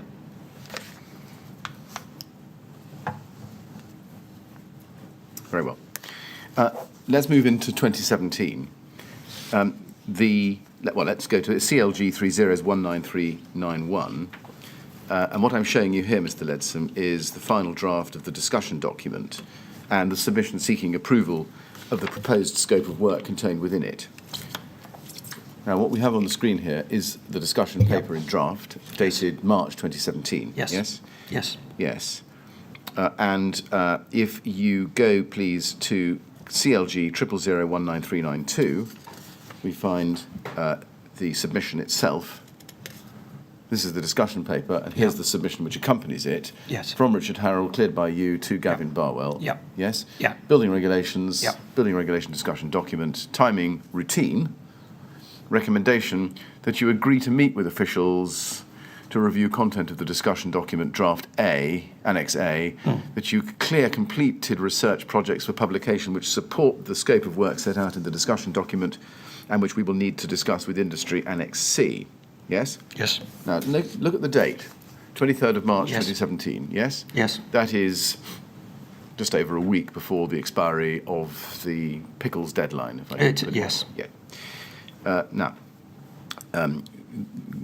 first, given that fact, can you explain why the timing is said to be routine? Well, this is in relation to the need to the way in which issues would be put to ministers as to whether this was something pretty much that needed their overnight attention, as opposed to something which could be considered at with a bit more time. So that is why a term like routine is used in a submission like this. So we were saying to the minister or the minister's office, because they would obviously make the necessary arrangements to, for example, set up meetings, would be this is not something that we need to get the minister to turn round tomorrow, because it would is a complex document, but we do need to discuss it with the minister. So that is what is meant. That's how I think it would be generally be taken. A reference to routine would be generally be taken to mean by officials and indeed by the relevant private secretary. You would accept, I think, that there was zero chance Yes. of the Pickles deadline being met Yes. at this point. Of course. Did that fact go through your head? Of course it did. Can you explain why that fact does not appear in either in this document or in the annex that we've seen, the proposed scope of work? That was an omission which should not have happened, so and I accept responsibility for that omission. Thank you. Can you explain it, though? I think by this stage, personally, and I don't know how Mr. Harrell would feel about this, we had got to the position that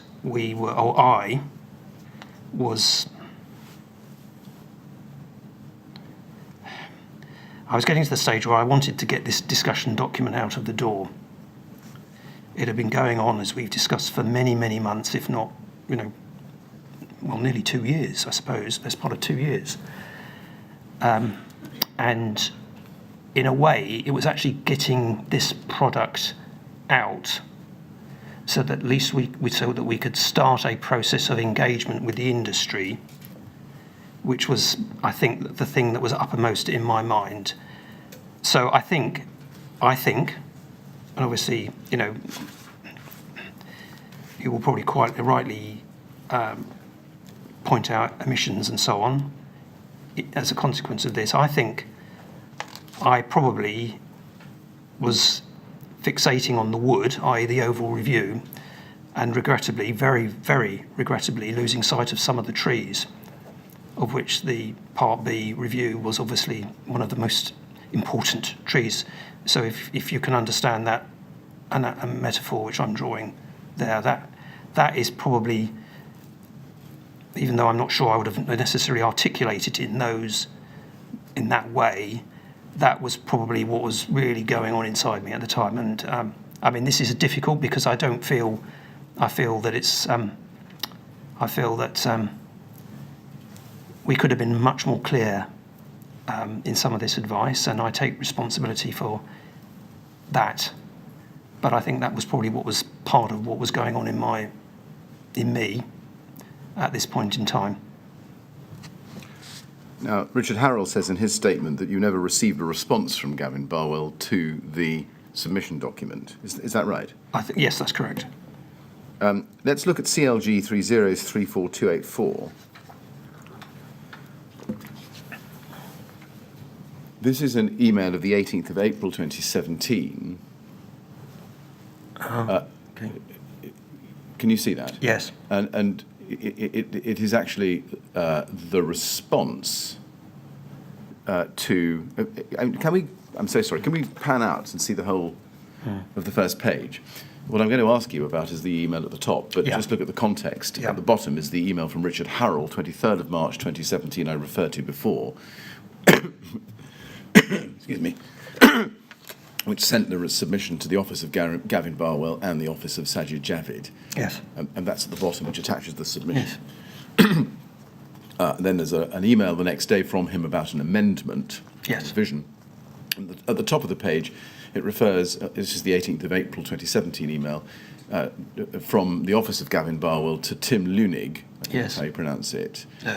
Learning. Yeah. Gavin was content with the recommendations in this sub, particularly interested in the work in parts B and M. Any thoughts, Tim, Nick, ? Kieran? Now, it looks from Mr. Harrell's statement that he never got that message. Can you explain why that might be? Well, I have to say, this is the first time I've seen that top email. Right.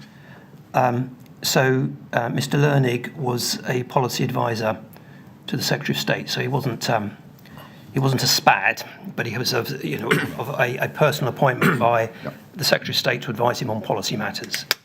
So what this email, Kieran would have been the private secretary, was saying was to Mr. Lernig, did Mr. Lernig have any views on what was proposed in the discussion document, asking for his advice?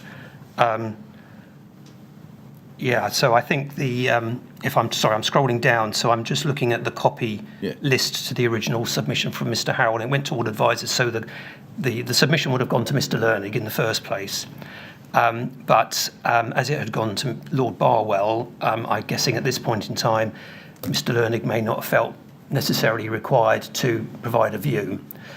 But what this is saying to me is that Lord Barwell was happy with what was being proposed by officials, but he wanted Mr. Lernig, as the Secretary of State's policy advisor, also to provide a view, agree, disagree, or whatever, so that the next step, which would be to seek the Secretary of State's agreement on publication and right round collective clearance, would reflect both the views of Lord Barwell as the responsible minister, but also the views of Mr. Lernig as the Secretary of State's dedicated policy advisor. So Mr. Lernig had nothing to do with us. He was there to provide an independent view to the Secretary of State on what officials were proposing. My question was simply, can you explain why this message didn't go to Richard Harrell, as it appears? I'm sorry, that was, I missed the point of the question. I can't advise, I don't know. Right. Now, let's then turn to May 2017. In the previous month, in April 2017, it's right to think, you may recall, that the general election was announced to take place on the 8th of June 2017. Correct, yes. Can we go then to CLG 100095051? Yeah. This is an email from Richard Harrell to you of that date, 17th of May 2017. And the subject is Building Regulations Post-Election Programme of Work. Yeah. Bob, we spoke about post-election options. I've used today to do some thinking on this. Options include 1, continue as before, launch the discussion document, evaluate responses, advise ministers on a programme of work and implement.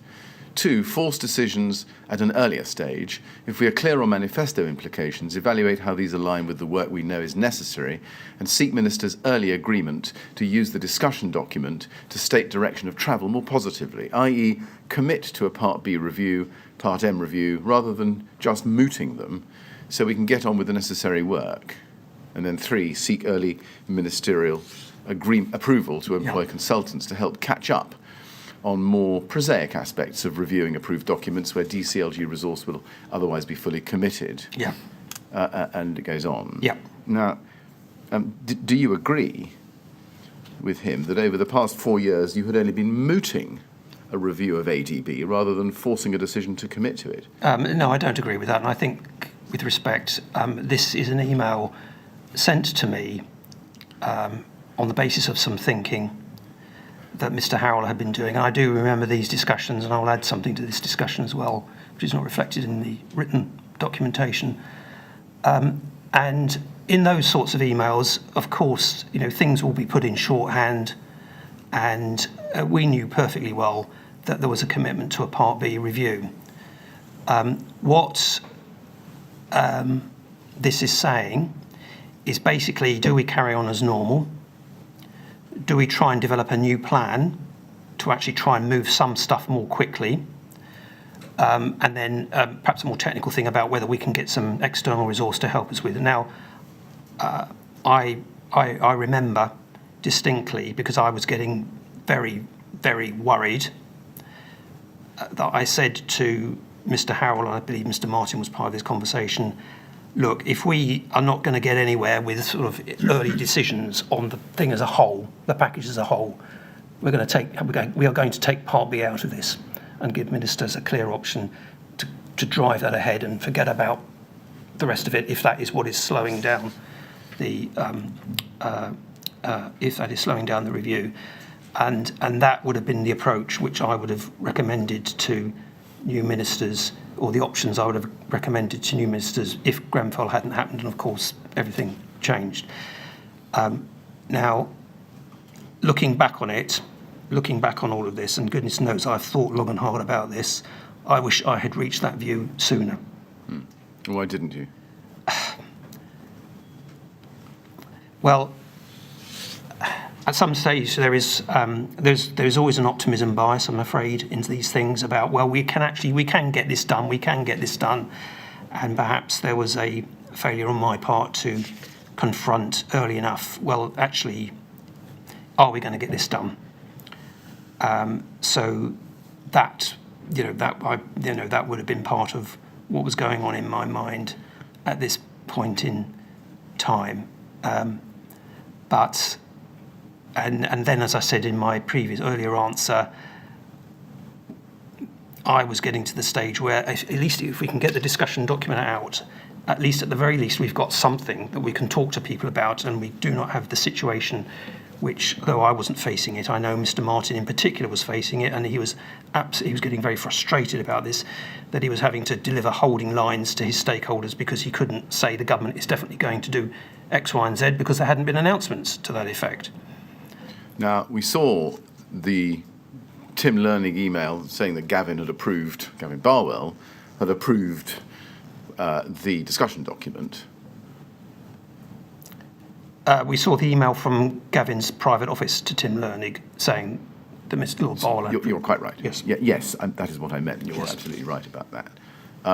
But was the problem that, notwithstanding that Gavin Barwell had expressed through that route approval of the discussion document, the result of an election would be that you'd have to go back to the new minister, or go to the new minister again for an early agreement to use the discussion document?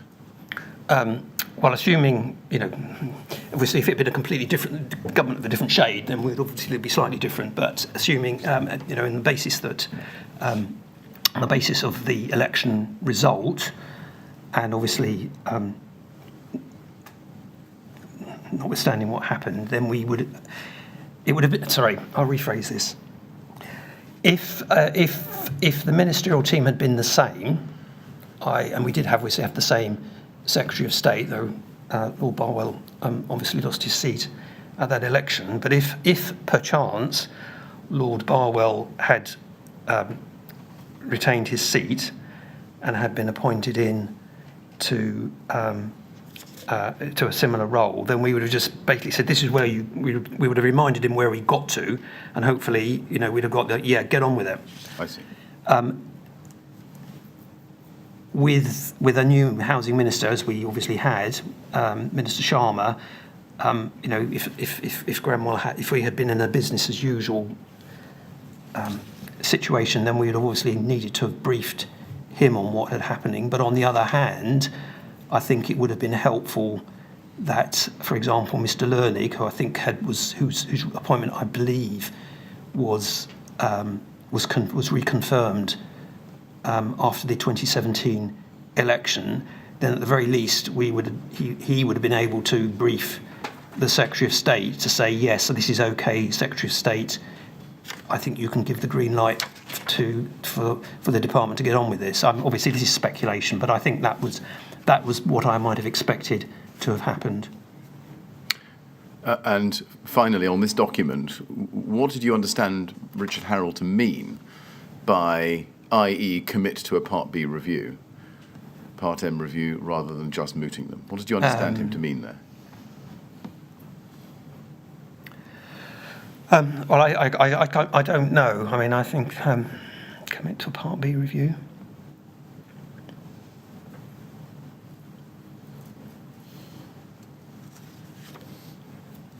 I suppose. I mean, it may be that he's drawing a distinction between the sort of full scope of the Part B review, i.e., as set out in the discussion document and all the various elements to the Part B review, the simplification element, the technical review. I think that's. I would have read that as that's what he was meaning, i.e., it was the scope, rather than the principle of doing a review in the first place. But I accept that. He doesn't say that in his email, but I can't answer for precisely what he meant. But I mean, as far as I was concerned, it was very clear where we were and what we had to do. As we've discussed and as I've said on previous answers. Now I want to turn to a different topic altogether, which is the all-party parliamentary fire safety and rescue group. Yes. You'll remember that group, the APPGs, I'll call them, raised concerns in respect of fire safety and approved document B many times between 2014 and 2017, yes? Yes. Were you aware that from February 2014 to April 2017, the APPG sent at least 16 letters to the department? Well, I wouldn't know if it was 16 letters, but I certainly would recognise there were regular letters. So can we take it that you were aware of the APPG's main concerns during that period?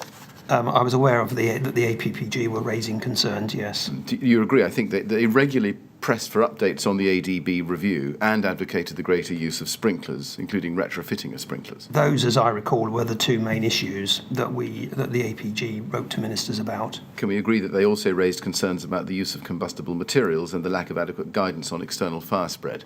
They raised that issue in general terms. Now, I'm not going to go through all the letters with you, but we can look at some of the correspondence. Can we start, please, with CLG 3011291? This is Mr. Williams' reply to the APPG correspondence on the 19th of September 2014 from Stephen Williams MP to the late David Amos MP. Dear David, he says, well, first of all, just looking at it, do you think you saw this at the time? I'm hesitating a little bit because I'm... Well, perhaps I should share it to you to trigger a recollection. No, sorry. Can I? Because I'm genuinely. I don't want to come across as being slopey-shouldered about this, but I'm genuinely did have quite an extensive period of leave in September of that year. So I think I probably would have almost certainly seen the letter from the APPG which led to this response. But in my absence, I'm not sure that I saw this response until after it had been sent. But I would not want to, that just because I was not around and therefore it would have needed to have been dealt with in my absence. But I have, the response would have reflected the general position that we had a Part B review underway as with the commitment, which I see is referenced here in the response to... Let's not get ahead. Sorry. I just wanted to know whether you'd seen it at the time. In the second paragraph, it says this: I've neither seen nor heard anything that would suggest that consideration of these specific potential changes is urgent, and I'm not willing to disrupt the work of this department by asking that these matters be brought forward. However, I do acknowledge that the matters to which you refer are worthy of full consideration, and I've asked my officials to ensure that they are included in the ongoing review. Regards, Stephen. do you remember, did you advise the Minister that prioritising the concerns of the APPG would disrupt the work of the department?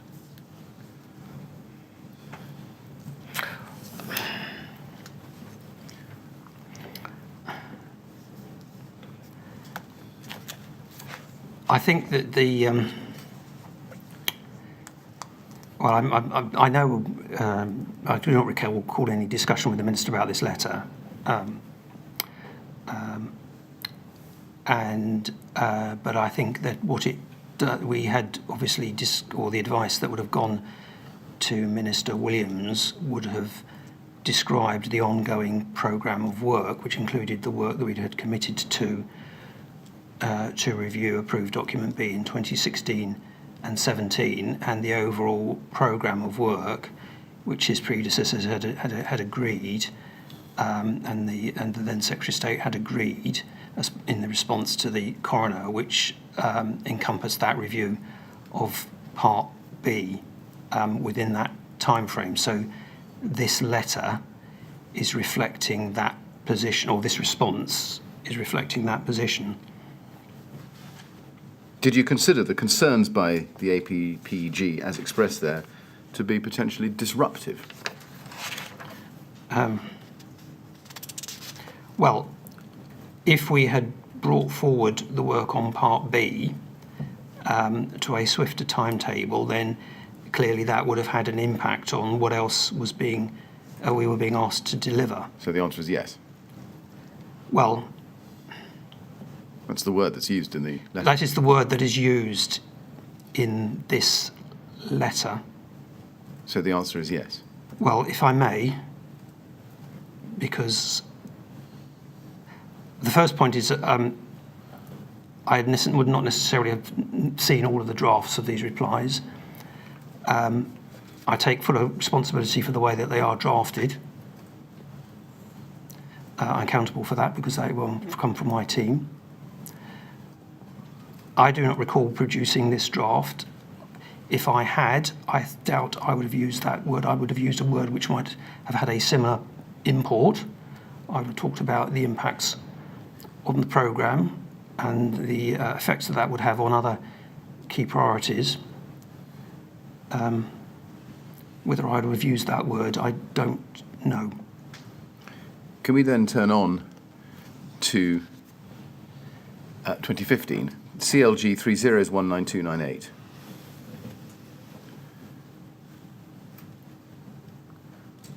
This is a letter, again from Sir David Amos MP, to the department, to the Minister, James Wharton, and it's stamped at the top, Minister JW, Yeah. and then official is you, Bob Ledsome. Yes. And then also Brian Martin has been Yes. added as well. The date is the 10th of September 2015, and it says, Dear James, you will no doubt be aware that the All-Party Parliamentary Fire and Safety and Rescue Group met with your predecessor during the last Parliament. In his role as the Minister with responsibility for the building regulations, he acknowledged that important fire safety matters were worthy of full consideration during the review of approved document B to the building regulations, which the Secretary of State had set out in his letter to Her Honour Francis Kirkham CBE, Assistant Deputy Coroner, following the Lacknell House inquest. The group felt that the three of these matters had significant life safety implications. ND were therefore of sufficient priority to be dealt with immediately, ahead of the review, thereafter leading to a publication of a revised document in 2016 to 17. The Minister, however, was not willing to bring the programme of work, which had already started, forward. Yeah. Now, let's look at the reply to that, please. That's at CLG 30194454. This letter is undated, but we learn from Brian Martin in his statement, paragraph 174N, at page 65, that it was sent on the 23rd of October 2015, so about a month later. Yeah. If we look at the second paragraph, he says this. James Wharton says this. I have yet to agree a detailed work plan for building regulations with my officials. I am, however, aware of the commitments made by Eric Pickles MP, and the department has already commissioned its publishers, RIBA Enterprises, to carry out a usability study with regular users of the approved document. I understand that my officials have also been in discussions with representatives of the Fire Sector Federation, seeking views on what changes could be made to the guidance to improve its clarity. Yes. Yes? Yes. Now, I really want us to focus on the first sentence about the detailed work plan for the building regulations. If we go, please, next to CLG 3030840, page 7.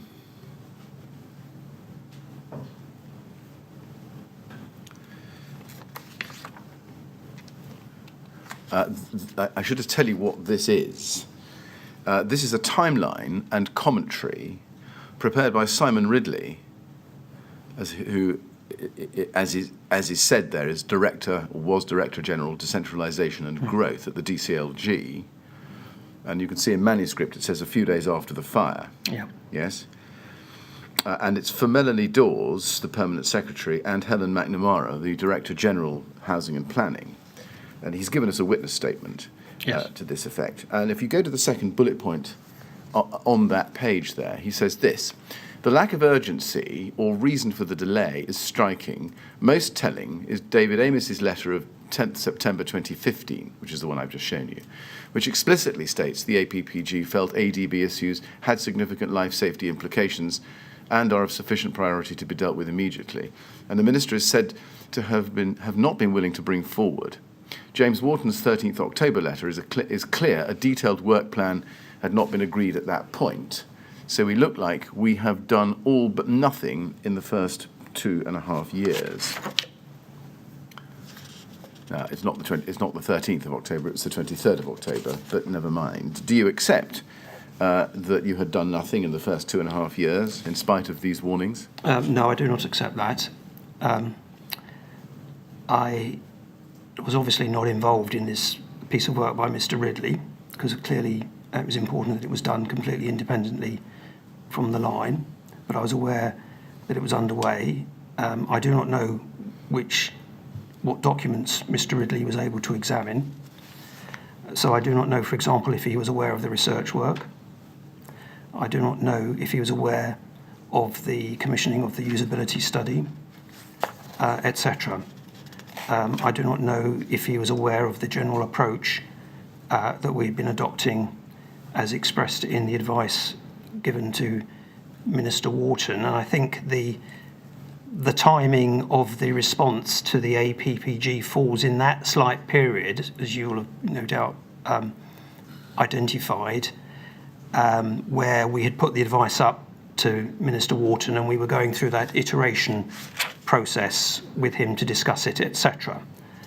I think certainly my reading of the reply, and I think this was the intention of the reply, was that it was the detailed work plan for the building regulations, and that would be the building regulations generally, not simply the approved document B. So no, we had not agreed a detailed work plan for the review of building regulations generally, because that was still under discussion. So that was absolutely a reflection of the position at that point in time. Now, how far Mr. Ridley had the documentation to hand when he prepared this note for the Permanent Secretary, I don't know. And I can't comment on that. Now, can we please go to Lord Wharton's statement? This is at CLG 3030834, page 12. It's his first statement of the inquiry, and I want just to show you paragraph 27, final line. He says, and this is apropos of, or in the context of this letter in September 2015, he says, I recall instructing officials to engage with the APPG. Now, did you receive such an instruction?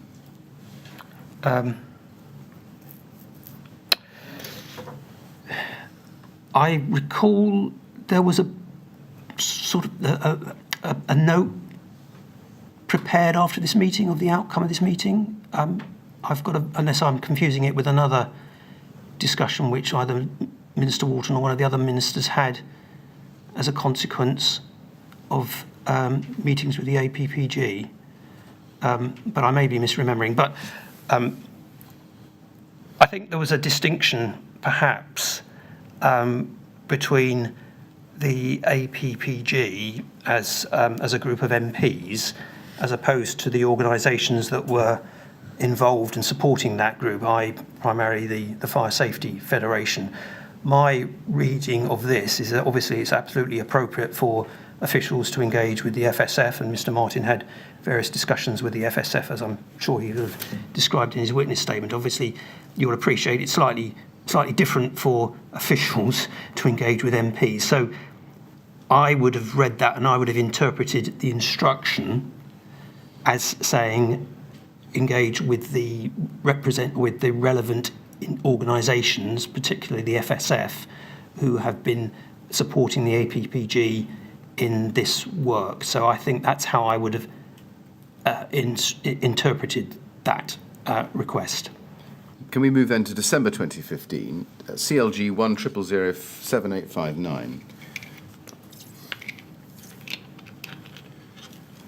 This is an email from Brian Martin to you and Richard Harrell of the 9th of December 2015. And Brian Martin says this: Bob, I thought it might help to provide some reading material prior to our discussion this afternoon. See attached the first draft of the Part B section of the discussion document. I can explain the background to the issues it raised if that helps. I've also attached the latest missive from the APPG and my draft not yet signed reply. Now, did you open the attached latest missive, as it were, from the APPG? Well, I thought I would have read it. Yes. It was sent to me. I don't think I would not have not read it. Yes. Did you consider his reference to the latest missive to be an appropriate way in which officials in the department were referring to correspondence from the APPG? Well, I mean, we all, this is an internal email between colleagues. So, there are things that are said in internal emails between colleagues which, Reveal the truth? No, but which, reflect, the fact that this is an internal email between colleagues as opposed to something that actually, is used and informs the way in which correspondence from an organisation like the APPG are dealt with. Yes. Yes, and being internal, it's obviously something pretty candid, isn't it? And my question is really, did you, as a department, you particularly, Mr. Martin perhaps, regard the APPG as something of a thorn in your side? Well, they were absolutely entitled to press their points. And in the respect of that you have an organisation which is pressing its points hard with the department, and with ministers, then you could characterise that as a thorn in our side in a good sense. I think you may be implying thorn in our side in a different sense. They were clearly absolutely entitled to raise the issues of concern. I think that we were also entitled, subject of course to ministerial agreement, as ministers would sign the letters, to respond to the APPG in respect of this. We understand the concerns that you are raising. We have a programme of work on approved document B, which we wish to continue with. And obviously, the sprinklers issue is separate because there was a well-established policy position which the government had taken on sprinklers, which was not in alignment with the APPG's position, which is just a genuine difference of policy. Let's look at the missive. CLG 100007860, please. This is a letter from Sir David Amos to James Wharton, 1st of December 2015. As you can see, APPG heading. If you look at the first paragraph, he refers to an informal lunch, yes, where there was a constructive exchange of views between yourself and those present. And then in the next paragraph, he says this. Over the past 2 years of correspondence between your predecessor, Stephen Williams, and myself, the group has felt continuous frustration over dismissive responses to its well-founded and justifiable concerns, whereas yesterday we did find a more considerate tone to the discussions, which was welcomed by all.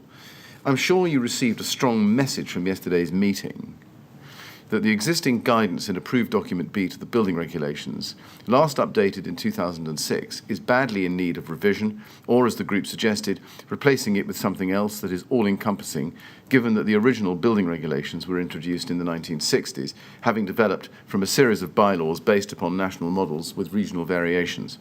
The origins of some of these requirements can be traced back to the redevelopment of London following the Great Fire in 1966. Now, if you go to the top of page 2, he says this: today's buildings have a much higher content of readily available combustible material. Examples are timber and polystyrene mixes in structure, cladding and insulation, with internal fire protection usually afforded by layers of plasterboard and use of fire-stopping padding. A plasterboard compartment is often incomplete above false ceilings and becomes imperfect over time through DIY and wear and tear. This fire hazard results in many fires because adequate recommendations to developers simply do not exist. There is little or no requirement to mitigate external fire spread.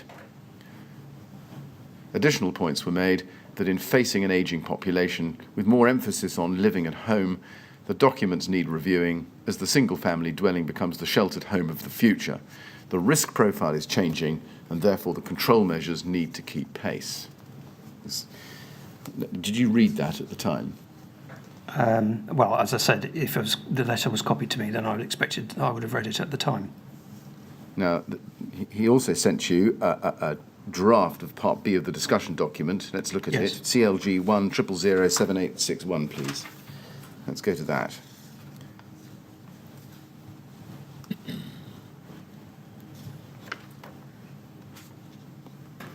Now, it's a 3-page document, so it's easy to scan, but looking at the top, it says Part B, Fire Safety. Yeah. And then it says, the last major review of Part B of the regulations was completed in 2006 and was published in 2 volumes, one dealing with dwelling houses and the other dealing with all other types of building. Since then, the approved documents have been amended in 2010 and 2013. The reduction in the number of fires and associated deaths and injuries means we have a continuing success story on fire safety. In the past decade, the number of fires attended in homes has fallen by 64%, and accidental fire deaths have decreased by 36%. For that, the government, the fire and rescue services, and the wider fire industry must take credit. And then he goes on to say, however, despite the progress made, we must not become complacent. Fire safety must remain a priority. As part of that, the government is committed to ensuring we have the right frameworks and regulations in place to continue fire safety successes. And he goes on to say, we will look to simplify the guidance and consider its format and structure. And then goes on under heading property protection to discuss various things. Specialised housing is on page 2. Yeah. Smoke alarms at the bottom of page 2. Basements on page 3. And also links with, on page 3, links with the fire safety order as well. And that's where it ends. Yes. Now, we've been through this document very quickly together, you and I. Yes. But the inquiry has read it at slightly greater Of course. leisure. There's no reference in it to combustible materials, nor to new technology in construction, nor to external fire spreads, nor to cladding. Did you ask Brian Martin why there was no such reference, given the matters raised in David Amos's letter we've just looked at? So the first point I would make is that this, as I think the email says, is a first draft. So this was a long way from any finished product. Second point is that I think what Mr. Martin was doing here was particularly drawing on the information that was starting to emerge or had emerged from the research reports. A number of these topics, as you will know, relate back to the work streams that we have discussed. So as I discussed with you previously, the issues around section 12 obviously were of a different nature. Either we didn't feel that we hadn't commissioned research into that matter. So over time, then this would have evolved into a document which also encompassed the other element. I would have expected this document to have evolved into a document which encompassed all of those other aspects, including the simplification review. So no, of course, the document that you've shown me, the draft, doesn't refer to the points which were made about combustible materials. If you may, could I see the letter again, please? Yes. Well, would you like to see the letter from Sir David Amos to James Wharton? Is that the letter Yes, you'd please. like Yes, to see? sorry. It's CLG 100007860. And in particular, the paragraph that referred Yes. specifically to combustible material. Yes, page 2, please, top of Thank page you. 2. So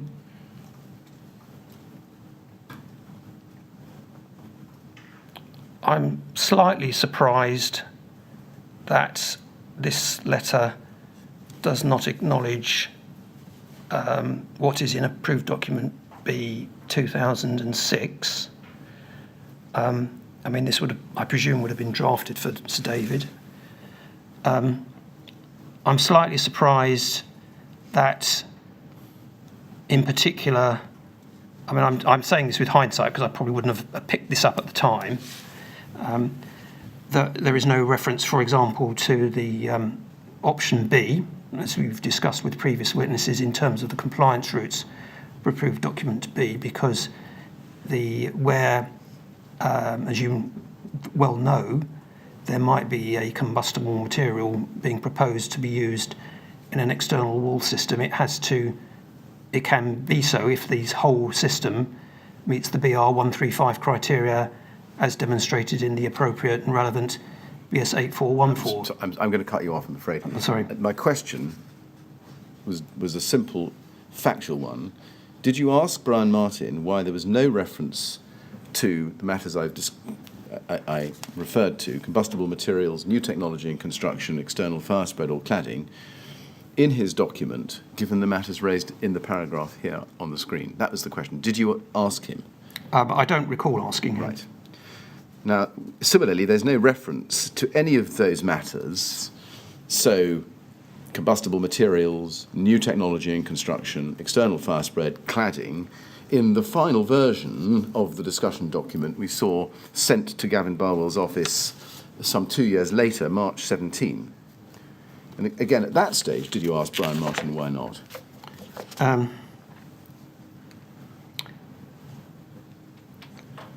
I'm not sure if you're able to help me whether there was reference in the discussion document to issues associated with modern methods of construction, because that certainly would have encompassed some of the issues in a generic sense, some of the issues which are being referred to in the first paragraph there.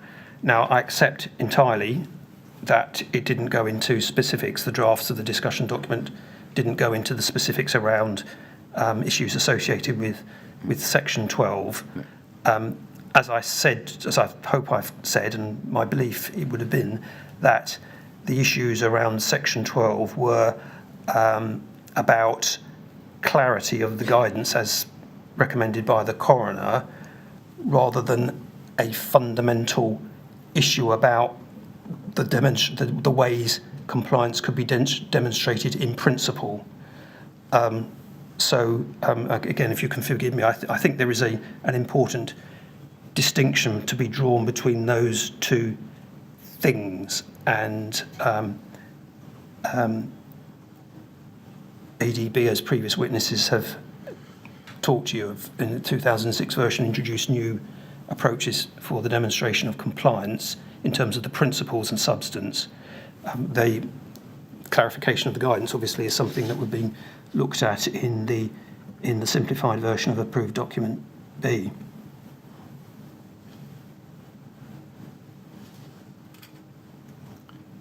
These matters were never, in fact, considered by your division, were they? I don't accept that. Even the discussion document didn't get into the question of modern methods of construction, combustible material, and the requirement to mitigate external fire spread. Because, as I've described to you, there are two elements to this. One of the work streams is explicitly about modern methods of construction, to my recollection. Perhaps we could confirm that, or you could confirm that with me. If I'm misremembered, I would want to be advised of that. I had thought that we had addressed that in the discussion document, and I'm sure that some of the drafts of some of the documents did cover that as an issue, but again, I'm happy to be corrected. Well, the 7 work streams we went through yesterday, yes. I can enumerate them again for you if you like. Please. Right. 1, periods of fire resistance. Yes? Yes. 2, maximum fire compartment sizes. 3, roof voids, cavity barriers and smoke fire smoke dampers, 4 fire protections of basements and car parks, 5 sprinkler provisions, 6 space separation, and 7 means of escape for disabled people. Nothing there about external fire spread, cladding, insulation, use of combustible material, timber, polystyrene, anything like that. So we're outside the scope of the work stream, yes? No. The 7 work streams. To be able to help the inquiry with this, I would find it very useful if I had the opportunity to see some summaries of what those work streams reported on, because I am absolutely convinced, though I accept that although the titles, as you've described them, the headings, do not cover modern methods of construction, and therefore my memory is wrong, I'm sure that there was some discussion under some of those headings that these were issues which had evolved. I mean, it may be that, as you said, one of those headings, the topic under consideration, sparked that as part of the research project. But I can't recall the detail of that. Right. But I will come back to the point that I think that this is we were looking at this in a different sense. We were looking at this in a sense that the issue of Section 12 is about improving the drafting of Section 12. I mean, of course we knew that there was an issue about combustible materials. Otherwise, why? You've heard from previous witnesses about that, so you don't want me to repeat that. And ADB 2006 had introduced particularly the second option, BR 135, BS 8414, in recognition that there were methods of construction which may involve the use of combustible materials in some way, and that needed to be properly controlled. So I don't accept that we were completely ignoring the issue. But at this point in time, the issue for us would have been, okay, let's look at the guidance as expressed in Section 12, not about that there is a fundamentally new risk here which we do not know anything about or we're completely ignoring. I would not accept that characterisation of where we were. Can we go, please, to CLG 3034289? Now, what I'm showing you, Mr. Ledsome, is James Wharton's second witness statement to the inquiry. Page 10, please, paragraph 24. And he says here this. Sir David Amos's letter of 1st December 2015 went on to state, and he quotes from it, "Today's buildings have a much higher content of readily available combustible material." He gave examples of timber and polystyrene mixes in structure, cladding and insulation, though I understood his point to be a general one, not limited to these examples. I recall accepting that that statement is likely to be accurate. I very vaguely remember raising the flammability of materials with the building regulations team, though this would not have been a technical discussion, but rather along the lines of me asking whether it was a problem and how they intended to address it. As previously stated, I recall being told that these issues would be considered as part of the review. First, do you remember that discussion? I don't remember that discussion. I believe Mr. Martin accompanied Minister Wharton to that meeting, so I would infer that it was a discussion that he would have had with Mr. Martin. Indeed, if he had wanted to discuss these matters in detail, I would have recommended to his office that he did discuss them with Mr. Martin as the expert. Now, he recalls, as we can see, that he was told that those issues would be considered as part of the review. Was that your recollection? Well, as I say, I was not party to that discussion, so I can't recall what Minister Wharton recalls he was told by a member of my team. Right. Now, I was going to put to you that these issues were never in fact considered by your division, but I think, given... I'm sorry, I cannot accept that, Right. For the reasons I gave previously. And the reasons you gave previously, just so we've got them clearly, are that there was discussion about it in the course of considering one of the 7 work streams. Well, that is my recollection, and I would obviously welcome the opportunity to confirm that, because I don't want to give misleading evidence. Right. No, indeed. But it does leave us in something of a quandary as to what to make of where the analysis, the changes, the examination of any need for change to Section 12 of ADB actually sat in the wider review. Did it sit in the work streams, or did it sit in the simplification, or was it a muddled mixture of the both? Or somewhere else altogether? No. The prime driver, as I've tried to explain, was that for section 12, it was an issue of clarification. As I said, if there had been issues, and as I said, based on the principles already espoused in the 2006 version of approved document B, and in particular, the explicit 2 routes to compliance set out in section 12, paragraphs 12.5 to 12.7, etc., which you've discussed with previous witnesses. So there was nothing to me, or I was advised on, that suggested, other than the clarifying the guidance, that there was something fundamentally wrong with the principles of that approach. Right. That, as I've tried to explain, to my mind, was a different.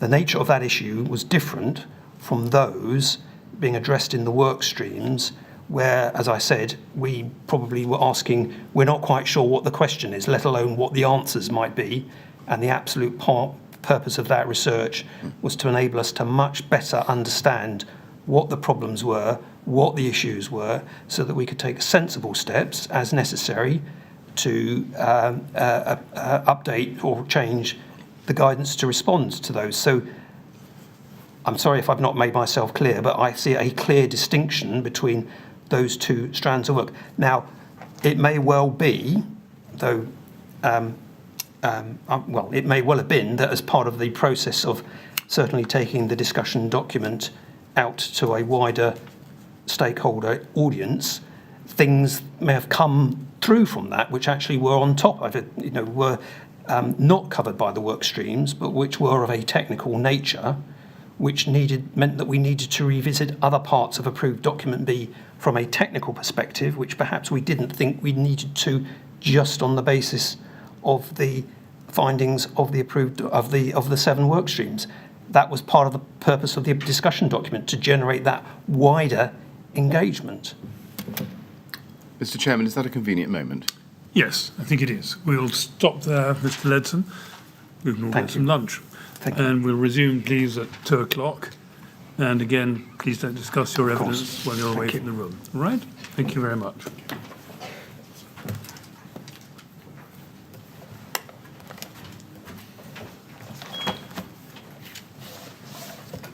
Thank you, Mr. Millett. 2:00, please. Yeah.